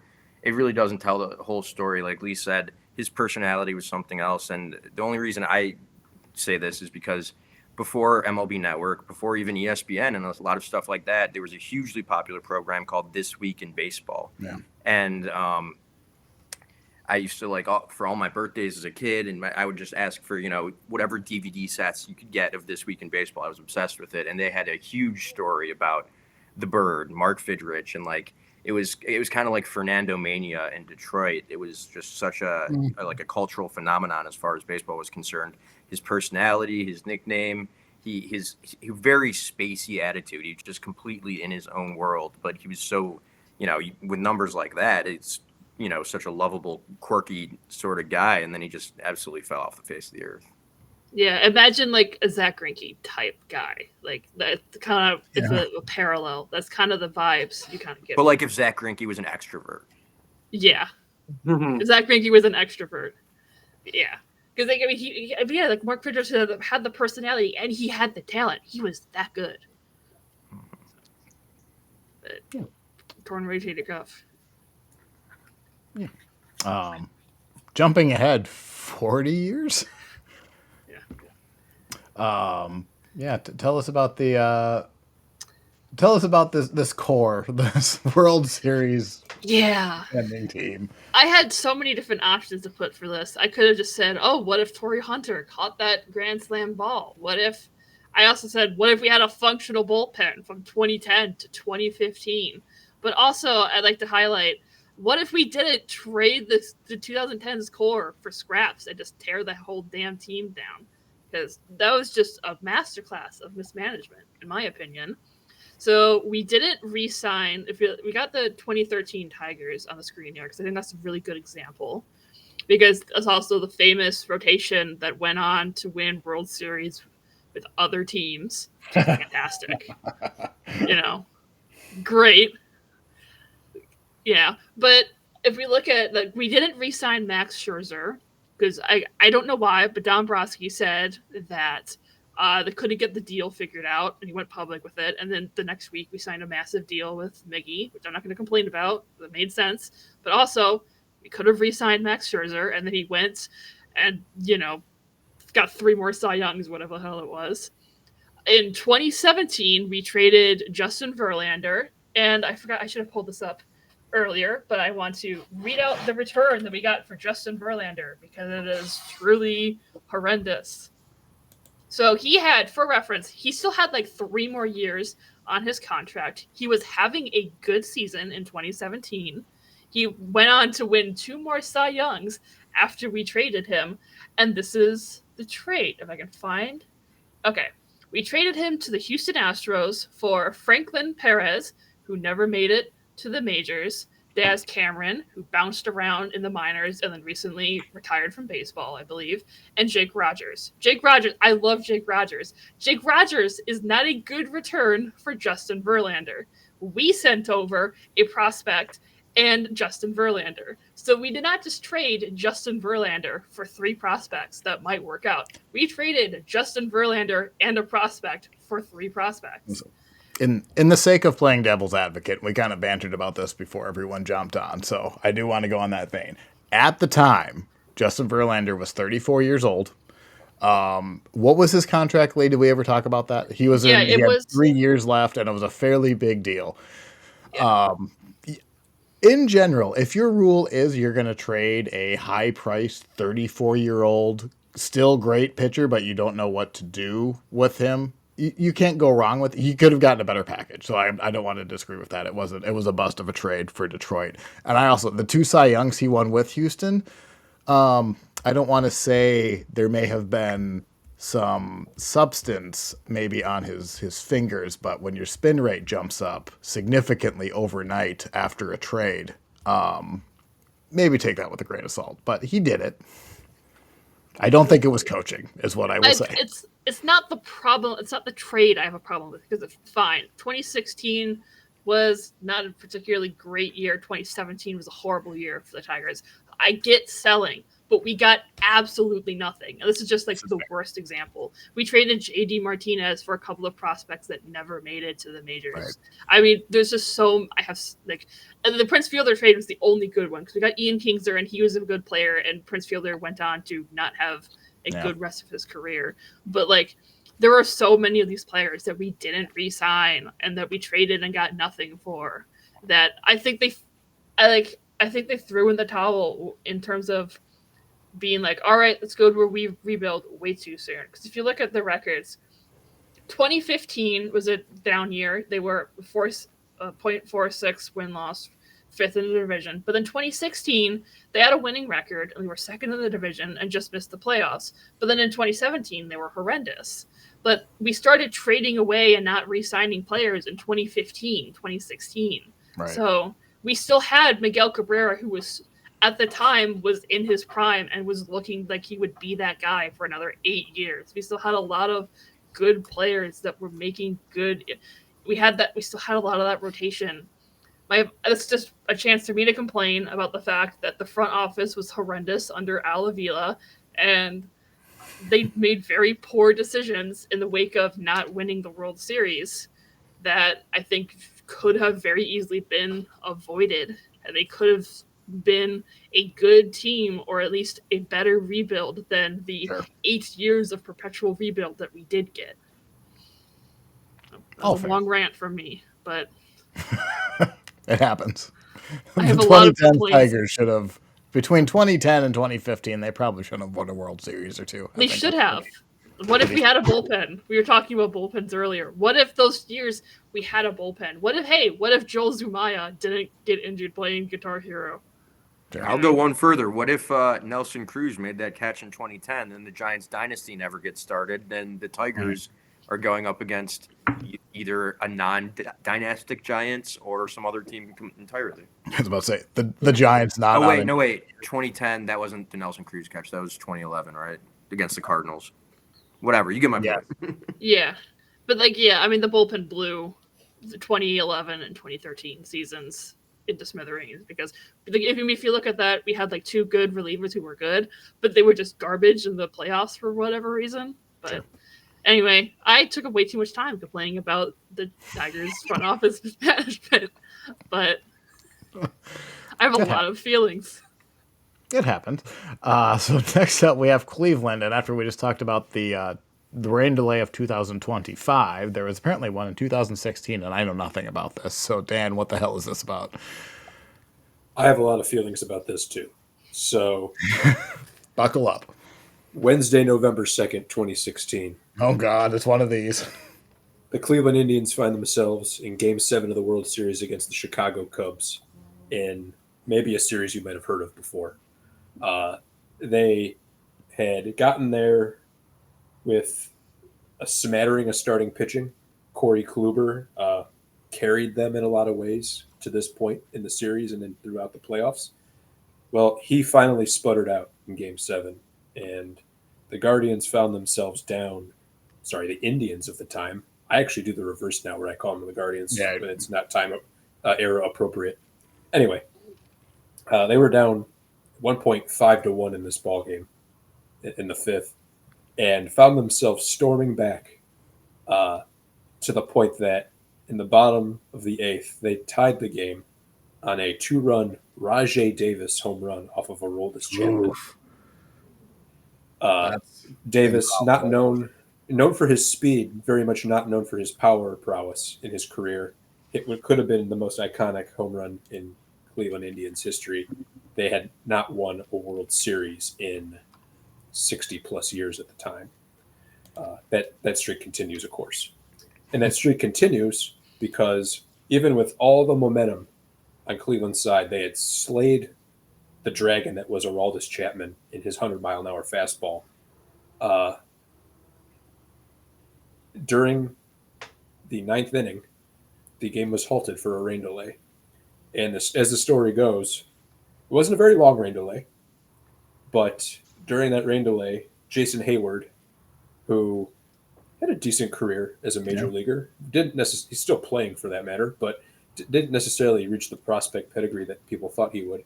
But he gave some sort of impassioned speech to the Cubs during that rain delay. And as the story goes, that inspired them. And along the way, they scored 2 runs in the 10th and ended up winning Game 7 of the World Series 8-7, breaking the Cubs' curse and leaving the Cleveland World Series curse to remain till this day. Man, I wish it wouldn't have rained that day. I think I said this in our first episode I was on, because I used this as a positive moment and a negative moment. I called my dad during that rain delay, excited because I thought we were going to win the World Series. So I'm not trying to pull at anybody's heartstrings here, but That's that does live with me to this day. That it felt really good in the moment, and little did I know that weather event would potentially make all the difference. Not It's a terrible day for rain. so I just looked it up because when you said it broke my brain when you said Jason Hayward is still playing. Yes, for the Padres, not very well. And for $1 million. Does anyone want to guess how much money Jason Hayward has made playing baseball? 200 120. million. $211 million. The Cubs gave him a big deal. Yeah, they did. Most of it from the Cubs. And to that point about the rain delay speech, I agree that rain delay in itself is one of the biggest what ifs, and not just Indians, Guardians, Cubs history, but just baseball history, recent baseball history at all. But I do think that the Hayward speech is a little bit of revisionist history. It's because I think he was so bad for those teams, but he was like a veteran presence. And so after the fact, they wanted to make it feel like he did something because on paper, he did nothing for that team. He was an anchor. He sucked for the Cubs. And I've always gotten the sense that like, oh, the rain delay speech was like, yeah, and you helped too, you know? But regardless of whether that was the inspiration or if it was just, you know, the baseball gods being cruel, yeah, that's a good one. Most definitely. 2016, Jason Hayward had a 68 OPS plus for that Cubs team in the first year of that contract. So you are not wrong. Anyway, I bet you if you asked a Cubs fan, they'd say he was worth every penny. yeah, I'll tell you exactly what they say. They say he was worth every penny. They say it was all worth it for the rain delay speech. And in Chicago, everyone knows what the rain delay speech is. I mean, you know, even if you're not a Cubs fan, it's something that's kind of permeated through the culture here. Well, I guess I need Jason Hayward to come by and give me a motivational speech. well, and not so like when the Twins won the World Series in like the two they made in '87 and '91. Apparently, like the story is Kirby Puckett that caught the game-winning catch on Game 6 and then hit the walk-up, like the game-winning home run in game whatever the order is. I think I have it reversed, but they always say like, well, at the start of the game, Kirby came in the clubhouse and said, "Get on my back, boys. I'm carrying the team today," which apparently he said literally every day. And it just happened. It happened on a World Series run. So now that's iconic for Minnesota, as it should be. Like those were still like probably the greatest moments in Minnesota sports history. So good for him. But speeches, what do you do? Yeah, the game of broken telephone that goes from the clubhouse to the fans' ears is always an interesting one because obviously there's a lot that we're not, you know, privy to. But there's so many instances like that where you can just tell that you're being told the kind of Disney team friendly, team favoring version of a story. When in reality, there's a lot more swear words, a lot more penises out, a lot more everything. What? Oh, come on! Even that makes it on the TV. You know how these guys are. Young guys in their 20s, they're all like that. If we ever go viral, it's going to be because we just got posted on Reddit suddenly gay, like subreddit. Like, Hey, you know what? I've been in a major league clubhouse, and Oren is not wrong. That's really what they're like. That does not help at all. If you look in the wrong place in a major league clubhouse, because they know where the reporters are and where the reporters are not. But if you have a wandering eye, you might see something that you didn't want to. That brings more questions than answers. I don't know. Yeah, well, that all that is to say, when you hear these feel-good clubhouse stories, just take it with a grain of salt. You know, a lot of it is PR. You know, the only story I was thinking of, I thought it was more wholesome. The only like inspirational speech I will believe is the Tim Tebow one, because it's like recorded and now they put it on a plaque, and then suddenly we're talking about penises and like going into clubhouses and like it really took a turn. There's a fine line. God, I don't want to make this joke. But Nope, we're not. Nope. Anyway, so Shane Bieber, he had a career, right? Like, yeah, let's get this back on track. Sorry, everybody. No, you have nothing to apologize That's for. on me. Was That's on me. all I'm Oregon. sorry. No, I'm just playing. So Shane Bieber last year. Bieber pitched 12 innings last year. He pitched the opening day start for the Guardians, as well as pitched 5 days later. He pitched 12 scoreless innings in 2024. Like I said, 2 starts, 6 innings each. He knew in the first inning of that second game that he needed Tommy John surgery, and he pitched out the game and then asked for an MRI, basically. But obviously, Bieber's been the ace of the Guardians when available for most of his career. And as we know, they were, won the AL Central last year. They went 92-69, second best record in the American League. Took the Yankees to 5 games in the ALCS. But just like I've talked about with the team this year, starting pitching was the weakness of the team. Tanner Bybee and Ben Lively were excellent last year. The non-Bybee, Lively, and Bieber starts, the other starters that the Guardians used, they accumulated a 5.05 ERA combined and averaged 4 2/3 innings as a unit. The Guardians were 50-49 in games started by not those 3 guys. Bieber, if healthy, could have been worth several more wins, perhaps to the point that home field advantage would have been in order for the ALCS. And then you move on to the playoffs. Guardian starters, their average 3 2/3 innings in the postseason. Bybee really the only one that was able to get deep into any ball games. If the Guardians had a frontline ace to combat that Yankees lineup, maybe we're talking about a different World Series matchup. Now, the Dodgers were going to be hard for anybody to beat, but they would have at least had a much better chance with their frontline ace that had sure looked dominant with a bad elbow. I'm looking forward to seeing what he looks like with a good elbow, hopefully, in the second half of this year. Yeah. And finally, then lastly, this is one of my favorite Indians players because he played completely with the Indians, and I think I keep forgetting how good he was. But Dan, go ahead and brag about Travis Hafner for a bit. Absolutely. So for those of you that out there that might be younger, maybe not know the name, Travis Hafner was the Guardians' DH for essentially a decade, from 2003 to 2012, and really had his peak at the time when the Guardians were showing a little bit of a renaissance in the mid-2000s. The 2005 team won, I think, 93 games. The 2007 team made it to the ALCS against Boston, took them to 7 games. And Hafner was a huge component of that. He hit third in the lineup. And from 04 to 07, his age 27 to age 30 seasons, he slashed 296, 410, 567. He averaged 32 home runs, 35 doubles, 109 RBI. Over those years, he had 156 OPS plus. He led the league in slugging in OPS in 06. It had 5.9 WAR as a DH.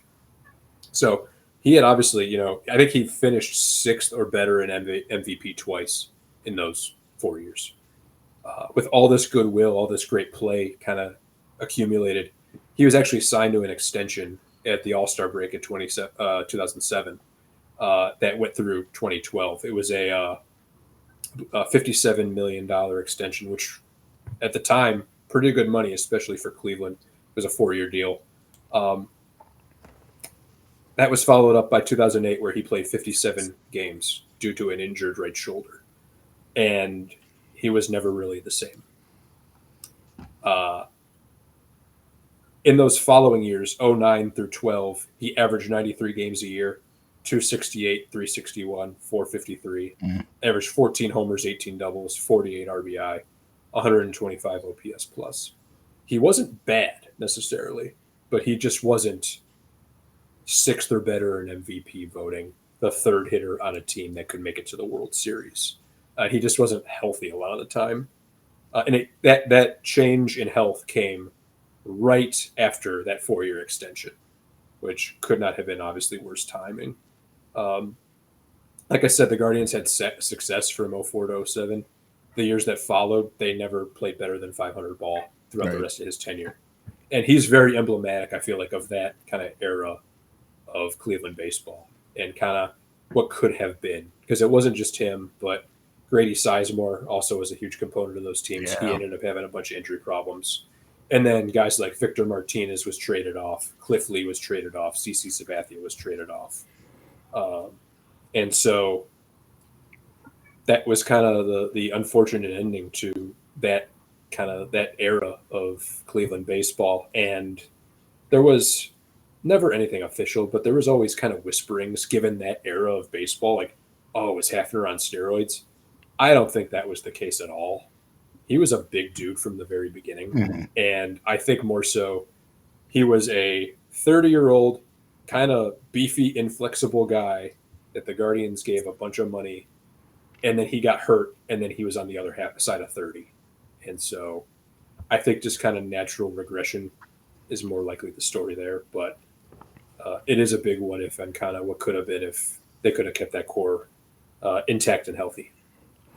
I want to say it was either like no left fielders or someone did like a deep dive into his career, and it was like they thought that maybe he was maybe overlooked is because they were coming it was like the tail end of the steroid era, so like you're used to like these monster like McGuire and Sosa and all them putting up 60, 70 home runs by Bonds.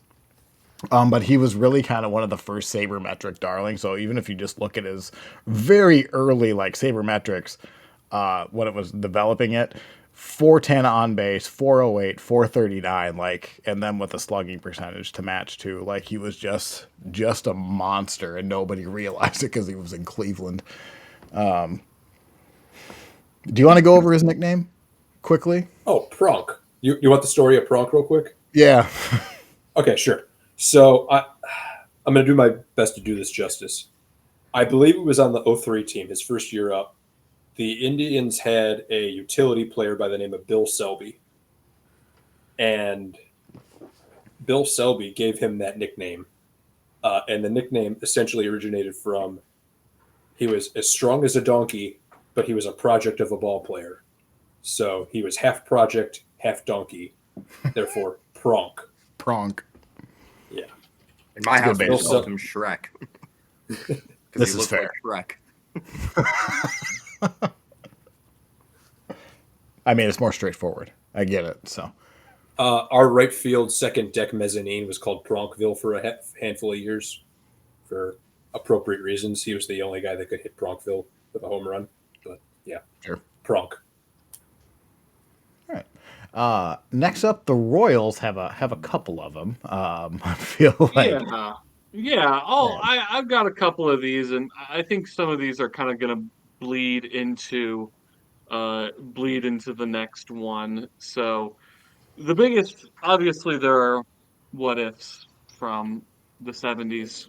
The Royals lost a lot of ALCSs to the Yankees during the 70s, and if they had won some of those, then we might be talking about a different, you know, uh, more success during that decade as far as going to the World Series. But I think the Royals' what ifs really started when Mr. K, Ewing Kauffman, died in 1993. And he had owned the team since its inception. And after he died, the Royals did not have a proper owner until 2000. From 1993 to 2000, the team was owned by the estate of the Kaufman family, and they were run by a board of directors. And that group cut payroll and did not organize the team in such a way that they were trying to win and be competitive. And I think one of the biggest what ifs from that era was the 1994 season. And that's a what if for a lot of teams. Yeah. Because the Royals had a winning record that year. And that was the last time for a long time that the Royals had a winning record. And, you know, there were some things within that era that didn't work out, but they definitely had a good group of players. Come to 2000, David Glass, who was on that board of directors, ends up buying the team and becoming the principal owner. And he was not a fan of spending money.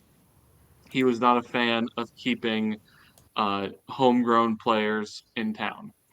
And you look at some of the players that they had during that early 2000s era, they had Johnny Damon, Jermaine Dye, and Carlos Beltran, homegrown players, all outfielders, all on the team at the same time to go along with Mike Sweeney. And that was a really good core group of players. And instead of building around them and spending money and getting pitching to go along with that core of players, they chose Mike Sweeney over those other three players. Mike Sweeney, who never lived up to the contract. He dealt with a lot of injuries in the second half of his career. And those players that the Royals had went away one by one. So I think one of the biggest what ifs with that is, what if David Glass had been willing to spend money and had been willing to keep that core of players around?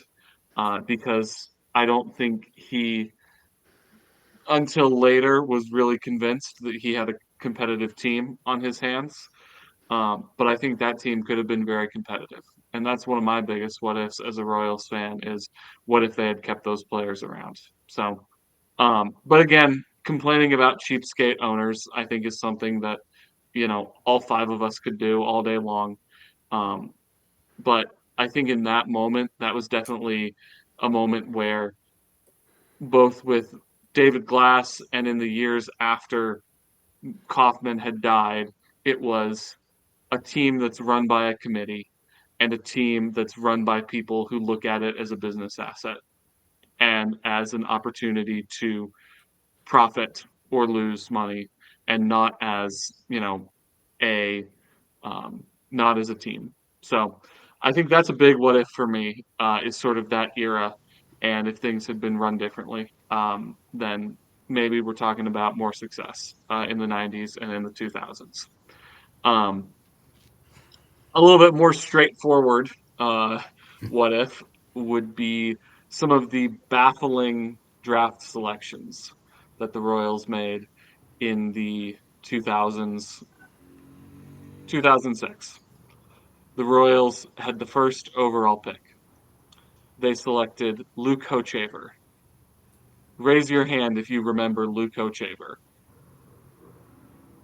Three out of four. So But let me also, read. what we remember isn't pretty. Like, Yes, yes. But let me tell you some players that the Royals could have had in the 2006 MLB draft: Evan Longoria, Clayton Kershaw, Tim Lincecum, and Max Scherzer. And the Max Scherzer one hurts the most because he was local. He went to Mizzou. He's from St. Louis. So that is the caliber of player that they could have had. Granted, Luke Hochevar was the winning pitcher in Game 5 of the 2015 World Series. So the Royals clinched the World Series with him on the mound. So he eventually turned out to be a decent player, but this was really a, a selection that was made because he would have, it was a discount selection when you had the first overall pick, um, because they knew he would sign and they knew that he would not be the most expensive player in that draft class. And that is a very frustrating thing to have yeah. as a team, is when you have the first overall pick and you are not choosing someone to be the cornerstone of your franchise. And that goes into the 2011 MLB draft, because in 2011, the Royals selected Bubba Starling. Who remembers Bubba Starling? Okay. I remember the name. I don't know if I could pick him out of a lineup. I think you're thinking of Bubba Sparks. Good song. Bubba Good song. Starling. So the Royals tried to undo that mistake by this time picking the hometown kid. Hometown is in air quotes because he's from Nebraska. You want to know who else is from Nebraska? Alex Gordon. So the Royals wanted their next Alex Gordon, and instead, and I can tell you that Bubba Starling did not make his debut in MLB until 2019 Yikes. and played 91 games for the Royals across 2 seasons.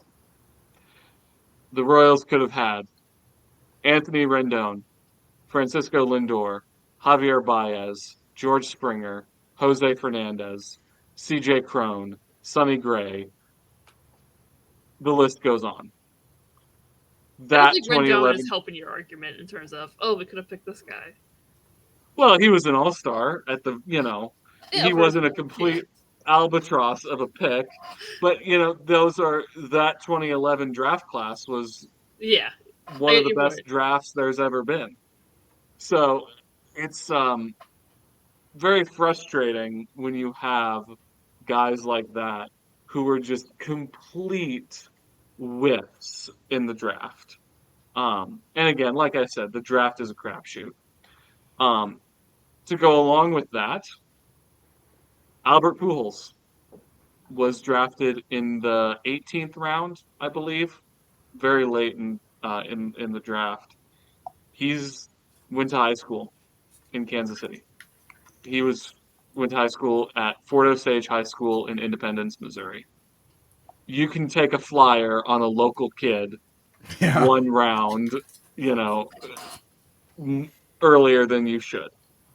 And again, I understand that saying that we could have had Albert Pujols is a little bit of talking out of both sides of my mouth because every team could have had Tom Brady.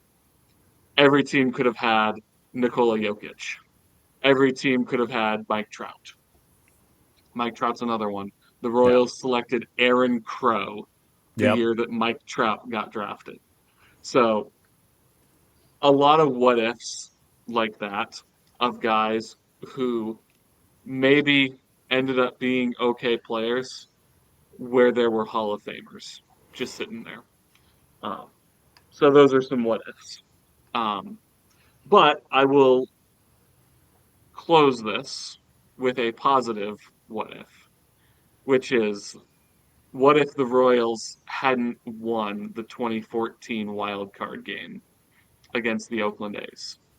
Because they were down 4 runs going into the 8th inning against the A's in the wild card game. And that game started a run that went to Game 7 of the World Series and went to 90 feet away from tying that game. And if the Royals don't win that game and they don't go on that run in 2014, then I don't think ownership would have been convinced that it's time to put all the chips in the middle of the table like they did in 2015. Because they went out and they signed Kendrys Morales. They traded for Johnny Cueto and Ben Zobrist at the deadline. And if the Royals lose that game to the A's, then they go, well, we made the playoffs. Go us. But because they won that game and because they went on that run, that was a franchise-altering moment because that convinced the ownership that they needed to put all the chips in the middle of the table. So, yeah, a lot of negative what ifs, but I think a positive what if Yeah, that's for fair that enough. 2014 That's a good wild one. card game. Yeah. It's all fair. So, So, and then of course, what if Alex Gordon was busting his ass out of the box? Because that ball was in the outfield for a long time, and that dude was not running as hard as he could have. fair enough, but memory that will haunt you forever. So I'll move on to Hey, Minnesota. not as haunting as it could have been. At least it wasn't raining. At least it wasn't. Yeah. Well, to be fair, it was barely raining yesterday, and they still won. So, so I'll move on to Minnesota. So I can go down a lot of avenues. I even just thought of another rookie twin prospect that unfortunately retired this last year. So if anyone remembers Alex Kirilloff, he retired last year because he had when he's had wrist injury after injury, another oft injured twin. So I'll add that onto the what if pile. So in the spirit, again, this was off of Luke Keeschel being injured. There's a bunch I could pick from. Is the point of me saying, what if Kirby Puckett didn't get hit in the face with that pitch? And I think he was developing the glaucoma anyway. But what if he didn't get injured? What ended up being basically a career-ending injury. The biggest one I think outside of Minnesota that people really sting about is what if the Twins didn't release David Ortiz? But I'm in the minority here because I'm just going to bring up his baseball reference page. In the moment, and I want to say in the moment, when they decided to cut him, David Ortiz was at best, he was a DH only guy who was not exactly putting up stellar numbers. His OPS plus was fine. 120 was his best his last season with the Twins, but we're looking 107, 101, 43. Yes, they didn't play him a whole lot, but let's be honest. You're talking about a guy who was with the organization for 6 years and played 400 games, and he put up a 2.5 WAR. Anyone can look at his career after he left the Twins and say, you let a Hall of Famer go, you morons. Now, you can blame Twins coaching. That's completely fair. You can blame change of scenery. You can blame Red Sox tradition and whatever, all the intangible stuff you would like, but if David Ortiz stays with the Twins, he was already I think in his second year of arbitration. Let's be real. The Twins ain't signing David Ortiz to an extension. So yes, they let David Ortiz go. That's a tremendous oversight. But in the moment, I don't think it was as catastrophic as everyone makes it out to be. And I say that knowing literally the second he left Minnesota, he had a huge increase in productivity. So his OPS went from 120 in Minnesota, which was by far his best season, to the 140s and never really left the 140s for the next 5 years. So blame whatever you like on the Twins, but I'm not blaming them for the David Ortiz thing. One I did want to just talk about, an oft-injured twin, I think is probably the best example they have. So I do want to talk about Byron Buxton, and I want to be careful because I feel like I bring him up a lot and I get a lot of enjoyment out of watching him play. So I really hope people don't get sick of me hearing or talking about him. But I think he is kind of this generation's what if talent, because I don't think people understand just how good he is when he is on the field and not just necessarily in the batter's box, but playing defense. He's really fun. He's just an incredibly fun player to watch.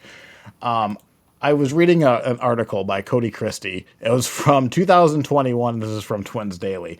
So this is even his most up-to-date injury list. But every year from 2015, he had missed significant time, and that's including the COVID season, where he was carted off the field, and that was only a 60-game season to begin with.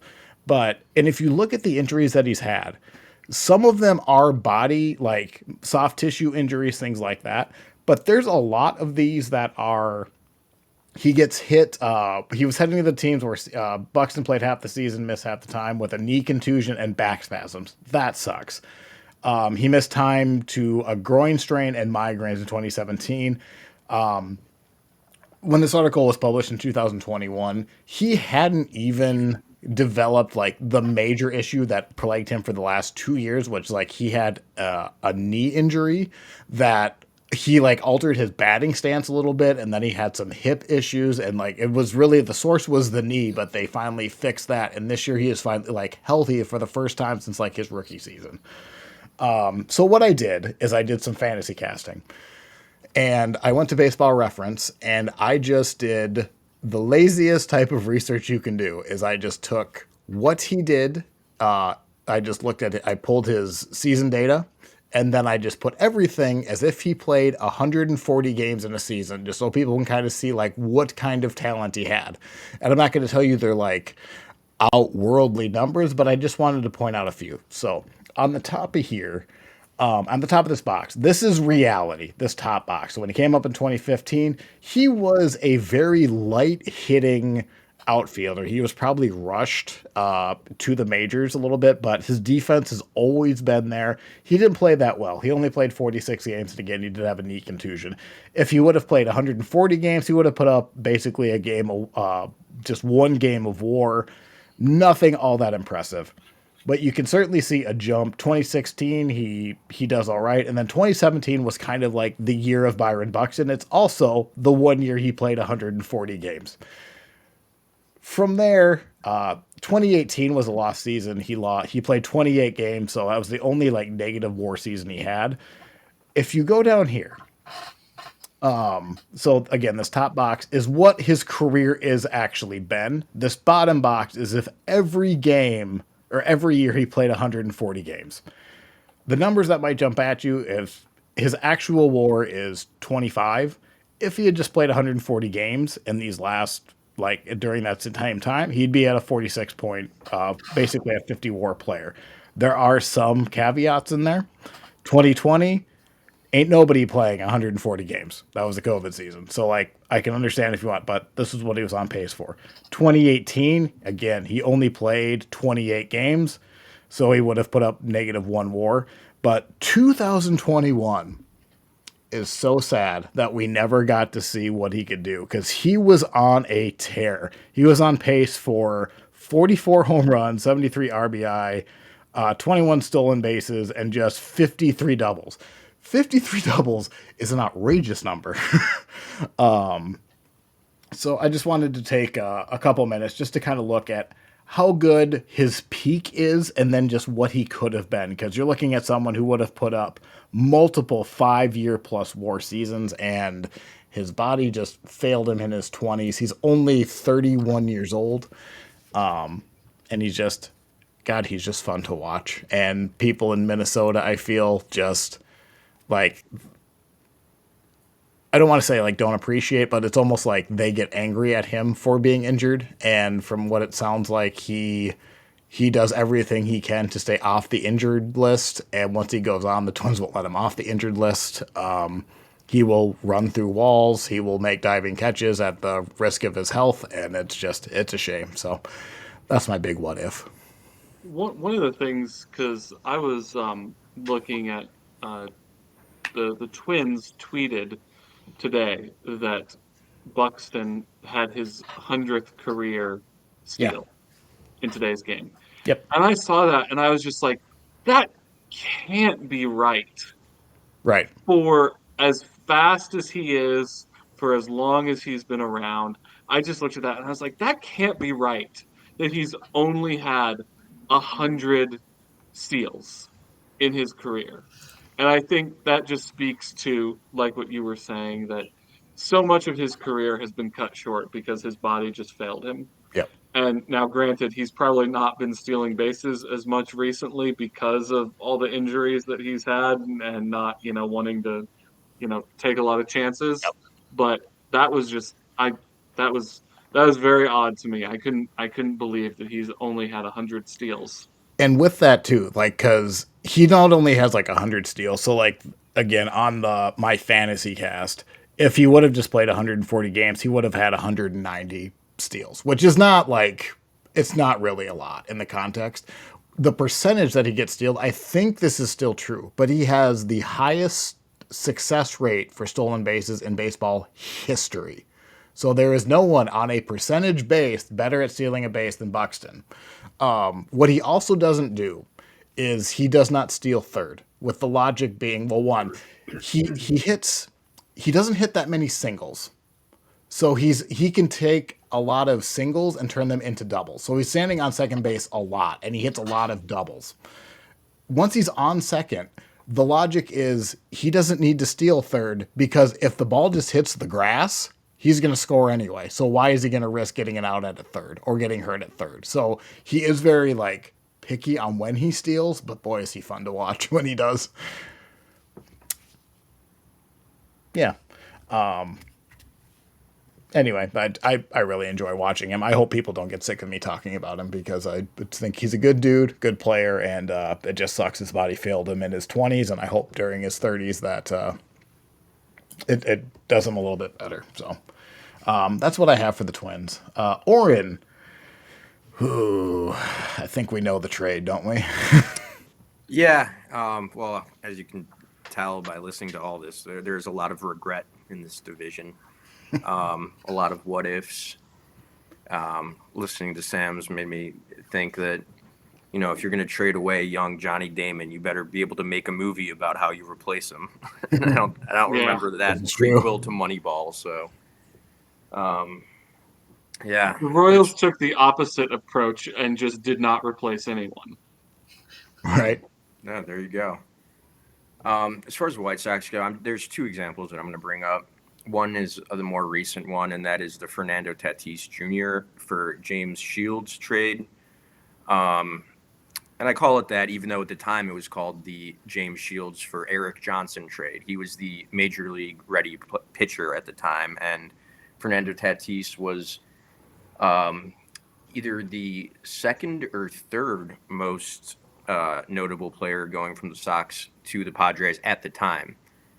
Now, of course, we all know how that turned out. Fernando Tatis wound up becoming, one of the great young superstars of the game, and he made his splashy debut in 2019 with 4 WAR. You could see there he was a star right off the jump. And 2019 was a year where it was the last year of the White Sox rebuild before they actually started to compete when they made the playoffs in 2020 and 2021. So, yeah, that's a big what if because, having him while we were actually decent there might have been enough to push us over the edge. And as we fell into the tragic years of this rebuild, it might have just kind of changed the complexion of the team. It would have changed the moves that they made. And, there's a big snowball effect that comes out of there. Would it have solved all of our problems? Probably not. We'd probably be in about the same boat we're in now. He probably wouldn't be on the White Sox at this point. But, that's the whole point of what ifs is, you could just let your mind wander and think about what might have been. But for a more interesting one, in my opinion at least, it goes back to 1988. And I brought this up before, but I looked it up over the course of this just to get the facts right. And what happened in 1988 was the White Sox were still in Old Comiskey Park, and they were trying to get legislation put in for the state to fund a new stadium, which they eventually did, which is the stadium that they are currently losing to the Brewers in right now. But if this stadium didn't get built, the White Sox were not going to stay in Chicago. It was not just a matter of building a new stadium. It was a matter of keeping them in Chicago. And there was a lot of, windy politics involved in keeping them there. And what happened is there's a lot of, kind of political nuance that I'm not going to get into here. But basically, on the final day where they had the option to keep the team in Chicago, they needed 60 votes because of the way that the politics worked. They needed 60 people to agree to keep them in Chicago, basically. And they had 54 of them. But if it rolled over to the next day, they would have needed 71 votes instead of the 60. And since they were already struggling to get 60, it was pretty much certain that if they didn't get it then that night, they weren't going to get it at all. And reporters knew this. They were following very closely, and the hours ticked on, 10 p.m., 11 p.m., and then it got to around midnight. And Florida journalists started publishing articles about saying, hey, guys, we got a baseball team, because the plan was to move them to St. Petersburg. That was basically in place for if this did not go down. You could even, if you search Florida White Sox shirt, you could see some shirts that they made. This almost happened. It was about the level of, the Rays playing half their games in Montreal. It got to the point where teams were making, real official outlets were making reports about it. And the legend has it that in order to get these last 6 names in on the day that they had to get them in. They unplugged the clocks so that it wouldn't roll over to the next day. It turns out that that might be a bit of folklore in there. What actually happened is, even though they went past midnight in uh, coming to this resolution, the official time on the document is whited out and it says 11:59 over it, because Funny. they just, I mean, they didn't make it in time, but they just said they did because they needed the guy who was really lobbying for it.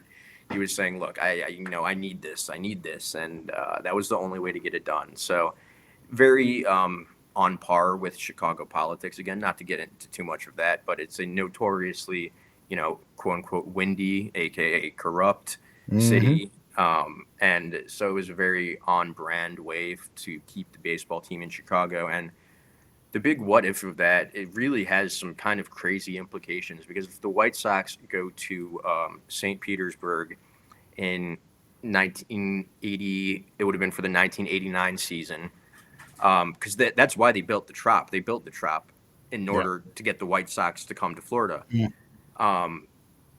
So if that happens, then the Rays don't exist. The Marlins, which at the time still did not exist, who knows how that would have shaken out, because the Marlins wound up being the first team in Florida. What year was it? 1993, I want to say. Yeah. And then the Rays didn't come along until 1998. So if you flip that timeline around, the snowball, the butterfly effect that it has on the rest of the team, I mean, it could have changed the entire complexion of Major League Baseball today. If the National League East, some other teams would have moved around, maybe some new expansion team would have popped up. Chicago would only have one team. I would be a Cubs fan. So And that your is a life would be what if. better. Yeah, I mean, it was, maybe it should have happened. Who knows? But that's definitely a what if that really makes you think. And I just being a fan of history and baseball, and not a fan of politics, but finding it interesting. That's just a story that has become some Chicago baseball folklore. So I think that's a big one. That's pretty cool. So- There's two big questions of where would the 30th team be, and also what would the 5th team in the AL Central be? That's what I was going to say. So what you're telling me is, if some guy didn't get the clocks to get stopped 40 years ago, the AL Central rundown right now would not have Oren in it. It would have some dude from Toronto. Yeah. What you're telling me. Toronto or I mean, Houston? yeah. It may be I think Houston. That would have Toronto. been, Be Houston. I think it would depend on Or the what team time. 30 is, because you're right. What would be or the 30th team be? Brewers, because I'm looking at it right now. Because the old The Brewers. division, the East Oh, you're was- right. Yeah. The It would be East the Brewers. was the Blue Jays, the Red Sox, Tigers, Brewers, Yankees, Orioles, and Indians. And then the And West then was the White And then Sox. the Astros Twins. were in the, of course, the Astros were in the 6-team NL Central. Yep. Yeah. Well, Yeah, no, the the- Brewers were the AL until 94, and then they switched to the NL. 90. Yeah. Is that what it was? 98. Well, I think they did that when the Rays 98. and Diamondbacks came in. Because Well, the Royals were offered to go to the NL, and they said no. Mm. So, Yeah, 'cause that's another what if. In '94, the AL East goes from 7 teams to 5 teams, and the East was the Tigers, Red Sox, Jays, Orioles, and Yankees. Oh. And the Central was White Sox, Indians, Royals, Twins, and Brewers. So I think And- the Brewers would have stayed in the AL Central. Yeah, Probably probably. would have been. And as far as 1994 goes about what ifs, I mean, obviously every single Yeah. team has that on their what if bingo card. The Sox looked good that year. So did a lot of teams. The Expos looked good that The year. Expos, Montreal is always the team. Yeah, but as it specifically relates to the White Sox, Jerry Reinsdorf was the main guy he was like the representative of the owners. He basically caused the strike for all of baseball in 1994. So it's a what if for everyone, but it has a little bit of White Sox influence, and of course in a negative way. Right. Well, speaking of 1994, we could see a repeat of that next year. Oh, I don't want to Because- talk about the CBA. They're gonna be. I can't imagine that we're gonna get out of a CBA negotiation next Yeah. year without without salary restrictions, and that's what they were striking against in 1994 was the salary cap. And Yeah, that's going to be a big one. we had what happened a few years ago? It was we wound up getting a full season in, but there was a bit of a shortened spring training because of the last 21. collective bargaining agreement. Yeah. Hey, in 21, the season was delayed maybe like a couple weeks. Yeah. There were a bunch of Well, not for nothing. The MLB, like, not to see how trends are going. And I think if anyone's watched more than a couple episodes, they know where I stand on the billionaire owner versus player debate. But the owners now put John Fisher on the negotiating committee for the owners. So the Sacramento A's guy now is a bigger voice. Great. The lockout too is a big reason why Javier Baez is on the Tigers and Carlos Correa is on the Twins. Yes, he is. Yep. That was another what if I had to, because like, because like that whole time the Twins traded for Mitch Garver for Isaiah Kiner-Falefa. The Yankees really wanted Kiner-Falefa. They did a salary dump for Josh Donaldson, Kiner-Falefa for basically Sanchez and Gary Sanchez and the third baseman. I can't remember his name, but he was decent. And they used that money to invest into Carlos Correa. So yeah, there's another what if there. But we can probably. That season there was no Rule 5 draft. That's and right. That hurt a lot of teams as well. I think particularly the Guardians were hurt by the fact that there was no Rule 5 draft that year. No, I believe we were helped by that because we had so many guys that were going to be Rule 5 eligible, and we kind of got away with not having that happen. So we'll see. We'll have plenty of time to talk about the new CBA and any lockout that does.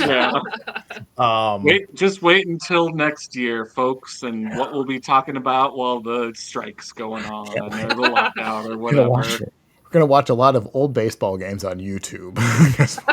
Have like an MLB The Show league instead, like all that COVID. Yeah.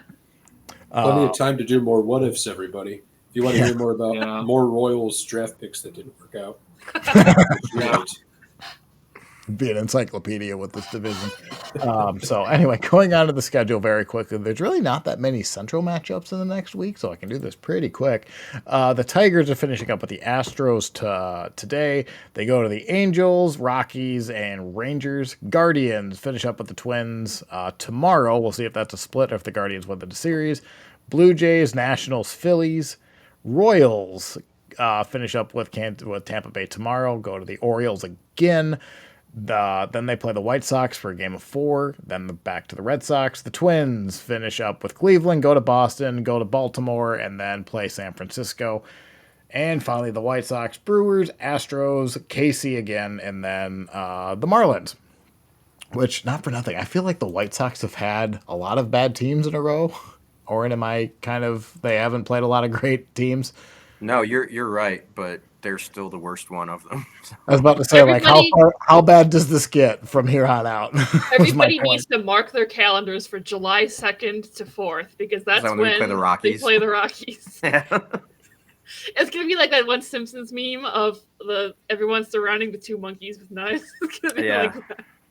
Yeah, that's pretty accurate. I mean, to come out to the ballpark, would it help that there is Dick Allen MVP bobblehead night? And that certainly helps. I love a good bobblehead. So, the Marlins 1940s varsity sweater giveaway. Oh yeah, they've been plugging that one a lot recently. Oh, and by the way, kind of late to this. More White Sox news. The City Connect is official. It's dropped. It's the one that we saw in the leak, and it sucks. Yeah, it does. I saw the best Reddit comment ever because it's obviously it's the Bulls jersey, and somebody put the Chicago Bulls jersey makes sense because 72 wins for the White Sox is a hell of a goal to reach for. Bravo Reddit. There were so many good comments about it, but yeah, people were right. They're both Jerry Reinsdorf-owned teams, which I think made this collaboration easier than it might be for other teams in other cities. So, I mean, some people think that it's kind of cool to see a collaboration with an NBA team. I don't think it's that cool. I think it would be a lot cooler if we could win some games, but we'll take what we can get, I guess. I think Sam nailed it when we first talked about it, and he said it's the giveaway night jersey. Yeah, Like that's it's what the it really crossover looks like. giveaway night. I mean, Well, hey, you know what? At the very least, Michael Jordan did play for the White Sox, so There you go. This on a is true. very similar level, like Illich owns both the Red Wings and the Tigers, and they've done giveaways of like Tigers Red Wings jerseys. So Mhm. like, imagine if that was a City Connect. That's basically what it is. Yeah. So I I'm think it just, would I'm be just the- glad they didn't put Chi-Town on it because I know that's coming for one of these teams at some point, and it's not going to go over well. These are actually going to sell well. I don't like them. No one I've talked to really likes them, but people are going to buy these at least. right. No I one saw would buy- someone no one would buy said. Chi-Town. I saw someone who's like, why don't they have a Michael Jordan jersey? They might as well, and they'll sell more. Well, Well, 23 is can already somebody taken wear by 23? Benintendi. I was about to say, oh, Jordan should sue. I would be so offended. Somebody is wearing that Royals- style jersey. the Royals sell Royals Patrick Mahomes jerseys with the Yeah. number 15 on them. And when they first started selling them, Whit Merrifield was on the team who wears number 15. Mhm. So it doesn't matter. Mahomes is part owner though, right? He has like a small minority. Yeah, he has a minority ownership stake. I'm not sure how much it is, but that was a couple years ago that he got that. So Enough that's for him also to part say, of the "Sell my reason jersey." why. Yeah. All right, so we only have one prediction to go over for next week, and it is the White Sox at the Royals. So we're already over 2 hours and 15 minutes, so we'll make this a little brief. Lee, who are you thinking? I think that's actually really tough because there's like, well, the Royals' offense is ass, but but the White Sox everything is also ass. But I'm gonna go and say I'm gonna make it interesting. I'm gonna say split. Because why not? I think it'd be interesting. I also just like predicting a split because why not? Sure. Oren? Yeah, I'm going to say Royals. I tried to get cute with it and think that we were going to beat Minnesota in the last series, and I think I've learned my lesson. Fair. Sam, The Royals. for your own sanity. Yeah. Dan. I usually have some interesting nugget or something to give my reason. I just think the Royals are better. Royals. Do you want to? I do want to put, like, my first thought, if this was a 3-game series, I would put the White Sox because eventually the White Sox have to win a series. But a 4-game series, I don't feel confident in any point of the season. So I'm going to put a split, but I did think about it for a minute. So just to update the standings, if anybody cares, everyone is tied with 6 except for me, and I have 5. So good for me. That's what I get for choosing Minnesota half the time, and then we'll see what happens with the Minnesota-Cleveland series tomorrow, because it looks like, actually, I picked Minnesota, so I Dan think- picked Cleveland. I think I would be in the lead because I think I'm the only one that picked Cleveland. If they win, if they split, then If they win. yep. If not, you're going to look at Don't- Sam and Lee will be tied. Don't worry, Eric. It's a day game after a night game. Bo isn't going to play tomorrow. Oh, thank God. Well, the guy. They should trade for Josh back tonight. Well, can the Twins just pick up a Nailer? Would that be Hey, like? Did who's you that? just take that away from them? It's Miles Naylor with a steel chair. Oh. He's come in. That reminds. This is dumb, but last year we were playing the Dodgers, obviously, and we had Tyler Freeman at the time. We've talked about Tyler Freeman, friend of the AL Central, and somebody in the game thread for that game that night said, "Do you think we could switch Freemans and anybody would notice?" Yes. Tyler for Freddie. Yes, they would. I thought it was funny. Lee thought it was funny too. So I It thought was that was wishful funny. thinking. Lee was being polite. Let's be honest. No, I thought it was pretty funny. I think Anyway. when we play the Rangers, we're gonna have fun because we got Josh Young and Jace Young playing each other. That'll be fun. There you go. For the Well, first now time. that Chicago, who picked up the Festa? There's a David Festa for the Twins, and there's the guards did. Guards now. Great. Yeah. Well, he'll haunt my nightmares now. Great. You might see him tomorrow. We'll see. Well, I Yeah, hope. It'll be a festival for the rest of us. Hey, Well, we're not going to get a better ending than that. So with that said, thank you everyone for listening. Take care. Listen to us next time.